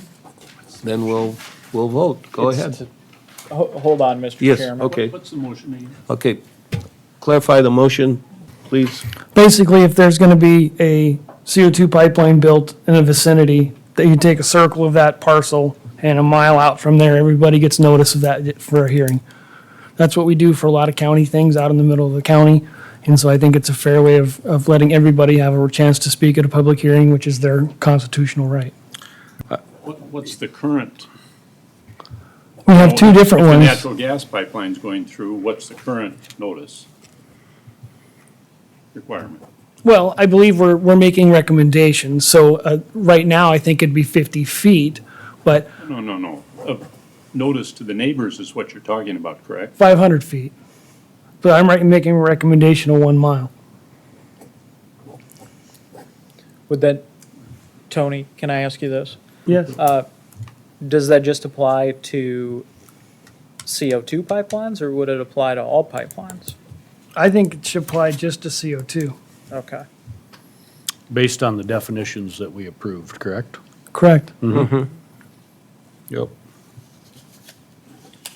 Okay, so is there clear definition of the motion so that everyone, is that clear? Okay. Just to Any- verify, that was a motion by Ventura and second by Nordsey? Nordsey. Okay, Yes. thank you. Public input? Yes, sir. Doyle Turner, 2738 200th Street, Mobile, Iowa. I would maybe make a recommendation that rather than looking at these as strictly CO2, the real difference here is the fact that CO2 is heavier than ambient air. But there's other things that go through pipelines that are heavier than ambient air, and I think from a legal standpoint, if you would focus this on any pipeline that has a gas that could be released, or a gas that goes through their pipeline that's heavier than ambient air, then it should be under these same regulations. Because if, like, natural gas is much lighter. I've seen what a natural gas release with a great big flame looks like. It goes straight up into the air. This won't do that. And given certain circumstances, it will literally float around the countryside for up to days. And I think what we really should be looking at is the fact that the footprint of these pipelines aren't really the pipe. the footprint is that plume, because when you look at land law, it is very subtle law when you're at the surface. When you go up into the air, it becomes ambiguous on who really has the rights to the air above our land. And when you go down in certain states, when you go down below the ground, it becomes it's hard to tell who has those rights under the ground when you reach a certain point. But at the surface, which is what these gases will do, is stay at the surface, they are definitely affecting property owners far out beyond necessarily who has the easement. So I think if you look at the Fifth Amendment and you say the Fifth Amendment says that these people have to be justly compensated, then the people who have land next to these pipelines that are getting paid nothing and aren't really being looked at as whether this affects them, they aren't being justly compensated. So I think the right way to look at this is a Fifth Amendment case, and that we should be making these companies have easements on everything within whatever distance you want to put it in. And if they have a plume study that can lower that distance, then they should be allowed to do that if they give us the plume study and can prove that fact. But that should be their burden of proof. So I think from a legal standpoint, you're better off to not make this about just CO2, but make it about any gas that's heavier than ambient air. Thank you. Any other public comment?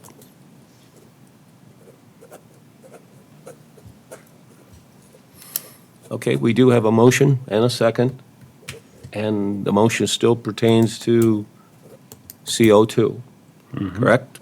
Nothing else? Yep, the definitions that we accepted Yes. earlier, that's what the motion is. Okay. Go ahead then, Kristen, call the roll. Commissioner Aaron's. No. Anderson. No. Nordzy. Yes. Ventura. Yes. Scott. Yes. Sweeter. Yes. Commissioner Gibbon. No. Motion carries. Okay, I have one last thing, one thing I would Yes. like to, for additional criteria, would be livestock. I think the fact that,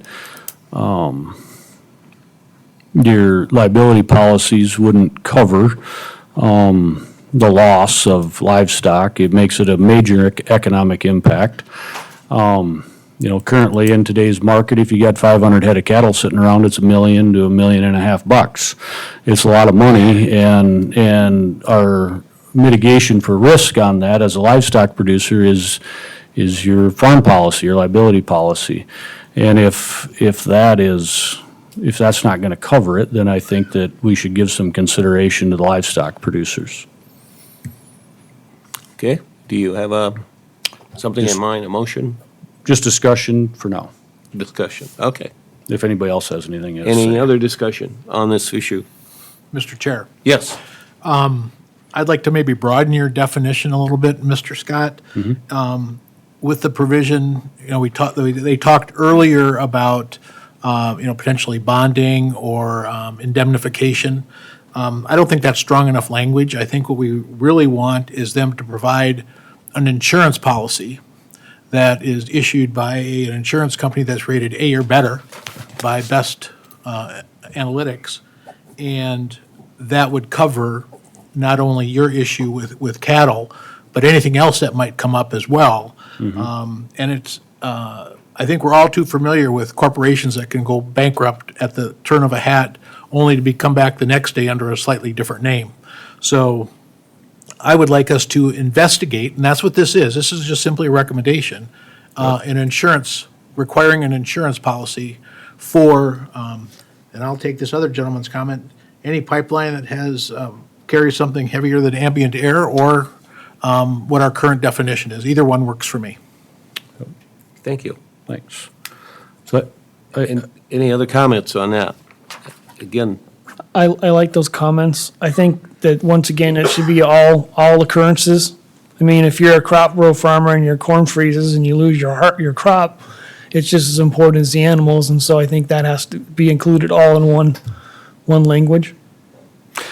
that's the one thing we haven't asked, is if RMA would cover it on a federal crop standpoint. I don't know. We haven't, I don't have clarification on that. But that would be another interesting. Okay. I see no motion. So I'm going to make a motion that we consider the economic impact to livestock, and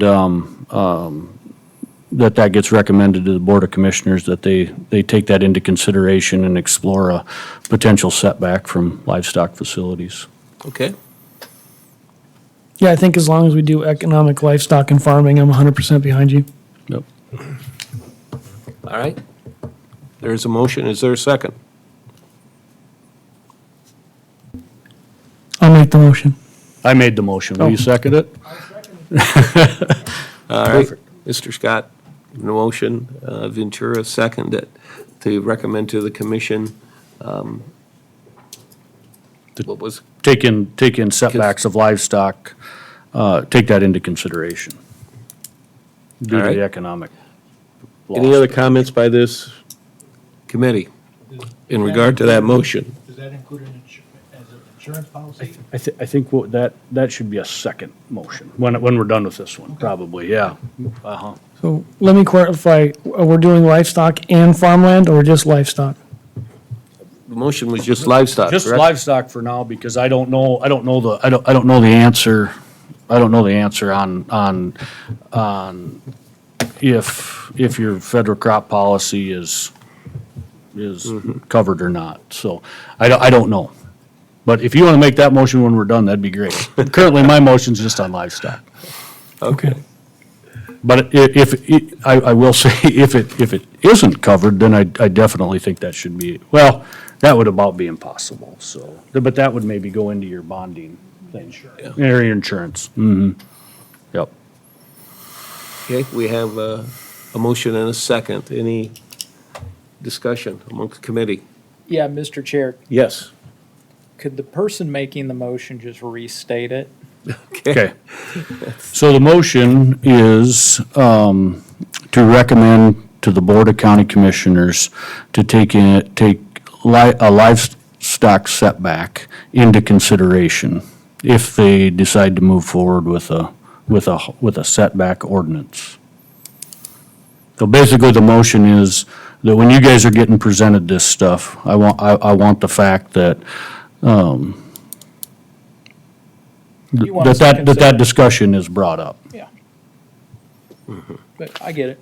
Okay. All right, that's the motion and the second. Is there any public input? Yes.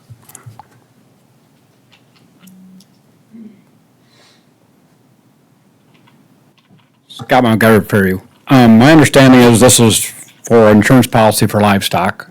We can put a value on that. How about insurance policy for humans? What value are we going to put on them? That's all I got. Thanks. Okay, thank you. Any other public comment? All right, call the roll, please. Commissioner Aaron's, Yes. Anderson, All right. Nordsey, Yes. Ventura, Yes. Scott, Yes. Sweeter, Yes. Commissioner Gibbon. Yes, motion carried. Okay, I think that completes all our additional criteria. Unless Mr. Nordzy has Okay, one more. Mr. Norsey?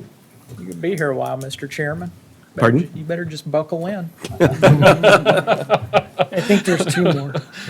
Maybe we get it all solved tonight. Yeah. Following on with what Mr. Scott said, I would like to include a comment that would be a recommendation to the commission when they consider this ordinance in its entirety, that they would require an insurance policy issued by a company rated A or better by Best Analytics that would cover whatever issues that need to be, damages that need to be considered. I think that if this happens, we want to make sure that our citizens are protected economically as a result of that, and that's not through indemnification, that's through an insurance policy.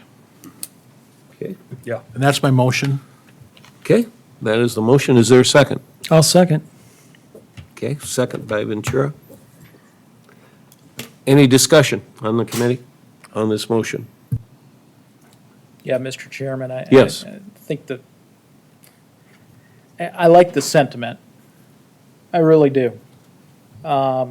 which could probably, I brought this up when we were talking about CAFOs, about requiring a bond Yes. as opposed to insurance policy. Mhm. And I think at the time, we didn't do an insurance policy because the state regulates, the state has the exclusive authority to regulate the insurance process, not the county commission.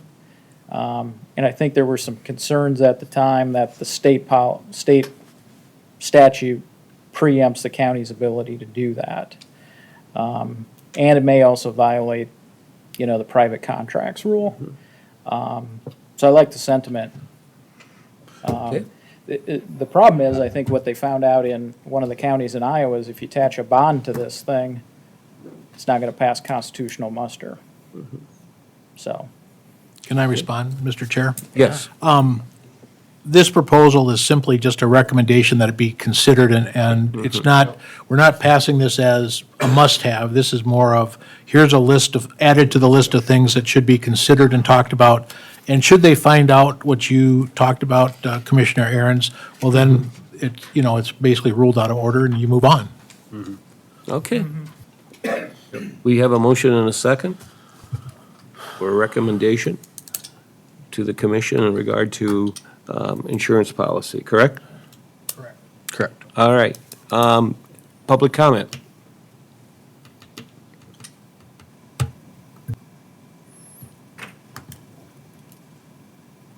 Dennis Jones, Lincoln County.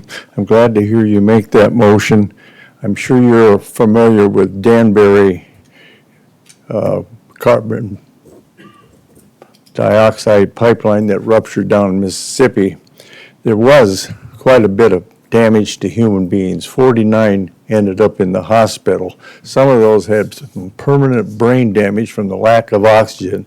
To that date, I know of none of them that ever got 1 cent for help from that accident. None died, but a lot of them lost everything. Within 6 months, Danbury claimed bankruptcy, and now they have sold Danbury's pipeline to ExxonMobil for $4.5 billion. Thank you. Okay, thank you. All right. Any other public comment? Okay, we're ready to take a vote. Commissioner Aaron's, Yes. Anderson. Aye. Nordsey, Yes. Ventura, Yes. Scott. Yes. Sweeter, Yes. Commissioner Gibbon. Yes. Motion carried. All right. Then, item number 7, any committee discussion on any or all on-agenda CO2 pipeline regulations is authorized by the resolution of the Lincoln County Commissioners. Any comments on that?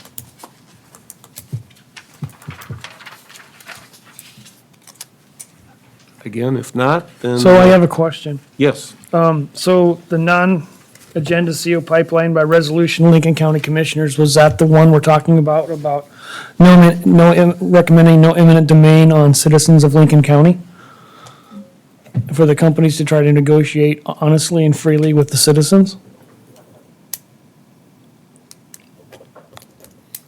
I don't Can know. you repeat your question? I don't know. Mr. Ventura? Yeah, The county commission voted that they didn't want eminent domain placed on their landowners. It was a non-binding agreement or a resolution. Is that what we're talking about here? And so I just wanted to know what that resolution we're talking about was. That's not what it was, Tony. The resolution that we passed is we encourage the pipeline and the landowners to work together. It did not use any prohibitory language on eminent domain. Yes. Remember back at like the first meeting or maybe the second, that was my motion that I wanted on there, so we weren't having our hands tied because there was something we all wanted to talk about, but it wasn't on the agenda. And so that's the spot in the agenda. We talk about CO2 pipelines, and the resolution is the one the county commission made creating this committee. Okay, And I just wanted some instructions clarification because it wasn't That's spelled what out. that is. Thank you. Thank you for clarification there. All right, moving on. Again, opportunity for public comment on any items that are not on the agenda.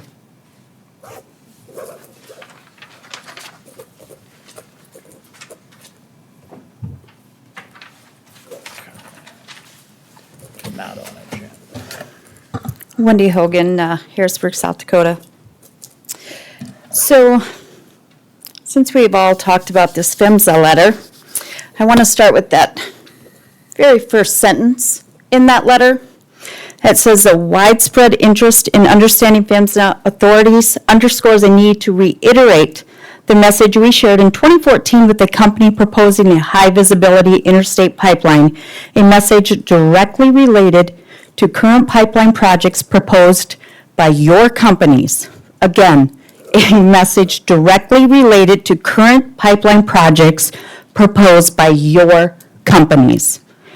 So Summit was obviously notified of the role of the local governments. I won't go into that since Mr. Merkel already informed you all of what that meant. There's no possible misinterpretation of what this letter states. These companies were all aware of these rules before beginning their projects, but decided to continue to use their deceit and intimidation to try and push the project through. Mr. Ahrens pointed out in last week's meeting that he as a commissioner will be ultimately voting on the ordinance that comes forward. On December 1st, 2022, Mr. Ahrens is quoted as saying to the Mitchell Republic, "The body was hesitant to institute setback or depth requirements without requisite knowledge about pipeline safety and engineering. Ahrens is also worried about individual counties creating a patchwork of hard-to-follow rules, potentially opening themselves up to lawsuits in the process. That's exactly the kind of government overreach and incompetence that county commissioners should not be engaged in." Now tell me, who is the we? Is it you? Or is it your entire commission body? Did you all make a decision already back in December of 22, before it even came in front of the Planning and Zoning Commission in February of 23? Did you and your friend, Dan Lederman, the lobbyist for Summit, already come to a conclusion and talk about the lawsuits that they were going to bring forward to all the counties? Just would like the answers to that. As a lawyer, Mr. Ahrens, you should be well aware of the codified law that delegates the responsibilities to the local governments to do the rights to do the zoning regulations. Just as our county legal counsel should have known, but on our planning and zoning meeting on April 17th, at about the 2150 mark, the state's attorney told the board that the state statute did not exist. As we all know, and as the PUC confirmed, it very well does exist. Mr. Ahrens, as a commissioner, you were sworn in to work for the citizens of Lincoln County. And if you cannot or will not do so, may I suggest you resign. Thank you. Next. Carrie Black, Stratton Circle, Sioux Falls, Lincoln County resident. Kind of want to piggyback a little bit on, I think, what the sentiment, what Ms. Hogan was trying to convey to you. My concerns are lack of transparency in the whole process, start to finish. And I want to share with you, I'm going to try to speak fast. I listened to the Bill Zortman show on the 13th of December, and Commissioner Schmidt was being interviewed by Bill Zortman. So I'm going to just kind of highlight what Zortman asked and Schmidt's response and put some additional comments on there. Zortman says at 11:36, longtime Lincoln County Commissioner Jim Schmidt, I ran him down this morning because he was scheduled. He said, well, believe it or not, we're meeting with who, Jim? Jim at 11:47 says, Commissioner Schmidt, excuse me, we have the Summit Carbon Solution appearing in front of the Executive Board of the County Commissioners as I speak. Commissioner Schmidt does not specifically say it was the commissioners does not specifically say that the commissioners he is referring to are the Lincoln County Commissioners.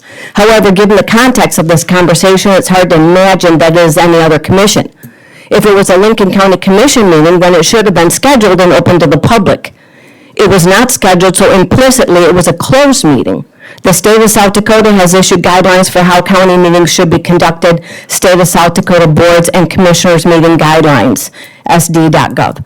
Essentially, all county commission meetings should be publicly scheduled and open except for those held for for certain specific purposes. The section below was taken from the state guidelines that list the acceptable purposes for which county commissioners may meet in closed session. None of the purposes that are listed seem to apply to a meeting with the Summit Carbon Solutions. Again, I may be off base here, but I'm assuming Commissioner Smith had a commission meeting with Summit Carbon Solutions, but I want to put a mention here that discussing personnel issues pertaining to officers or employees, that would be acceptable for a closed executive session. Consideration of performance of a discipline of a student or a student's performance in interscholastic activities. 3, consulting with or reviewing communications from legal counsel about proposed or pending litigation or contractual matters. Employee contract negotiations, or to discuss marketing or pricing strategies of publicly owned competitive businesses. Or 6, discussing information about the protection of property and persons within the property described in SDCL 1-27-1.5 and 8. So I'm just curious, I just want to throw this out there. I don't know what commission meeting Commissioner Schmidt was talking about, but if there's closed doors meeting going on with Summit Carbon Solutions and there's not an opponent, I mean, both sides need to be presented in any sort of meeting, I would assume. So I'm going to leave that right there. If the Summit Carbon Solution and our Lincoln County Commissioners are holding closed meetings, then that's a major concern and it's a major conflict of interest. Thank you. Thank you. Anyone else?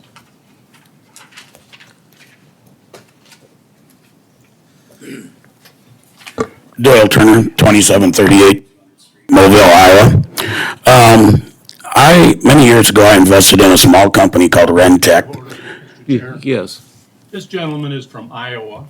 Yep. This is Lincoln County, South Dakota. With all due respect, sir, you should be visiting with your county commissioners. I visited with many counties. Well, I have something to offer to you. for the citizens of Lincoln County, South Dakota. And I waited until nobody got up. Yeah. Yes, I agree.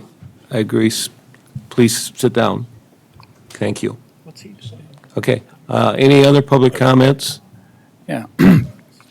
Ernest Strautmeyer, Worthing, Yes. Lincoln County. I'm going to give my time to this man.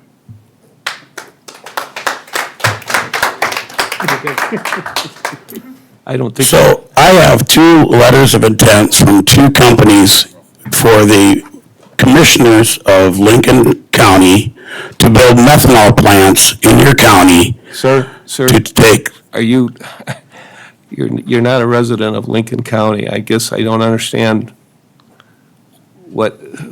I have something to offer for you. The man gave me his time. Is he not from Lincoln County? Yes, he is. So what's your problem?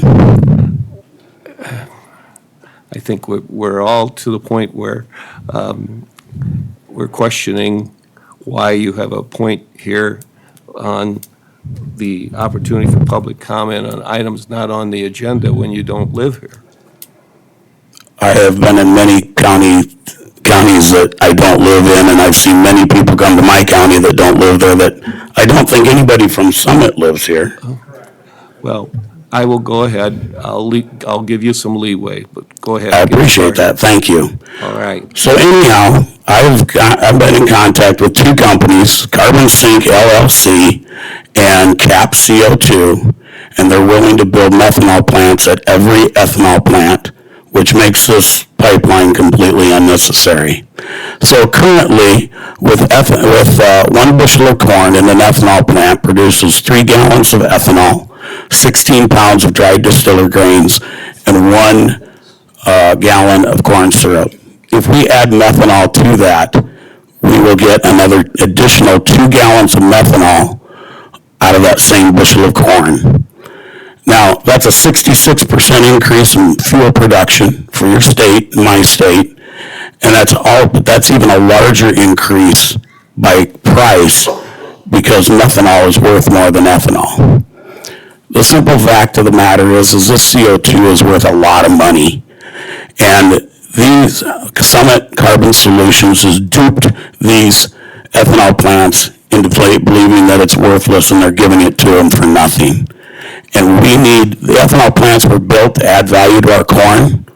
By adding methanol to this, we can not only add more value to our corn, we can add value to our soybeans, because we can make green diesel fuel with the methanol from these plants also. So we have a real opportunity to add value and increase our income within our state and not take a valuable commodity and bury it in the ground. Thank you. Thank you. Any other public comment?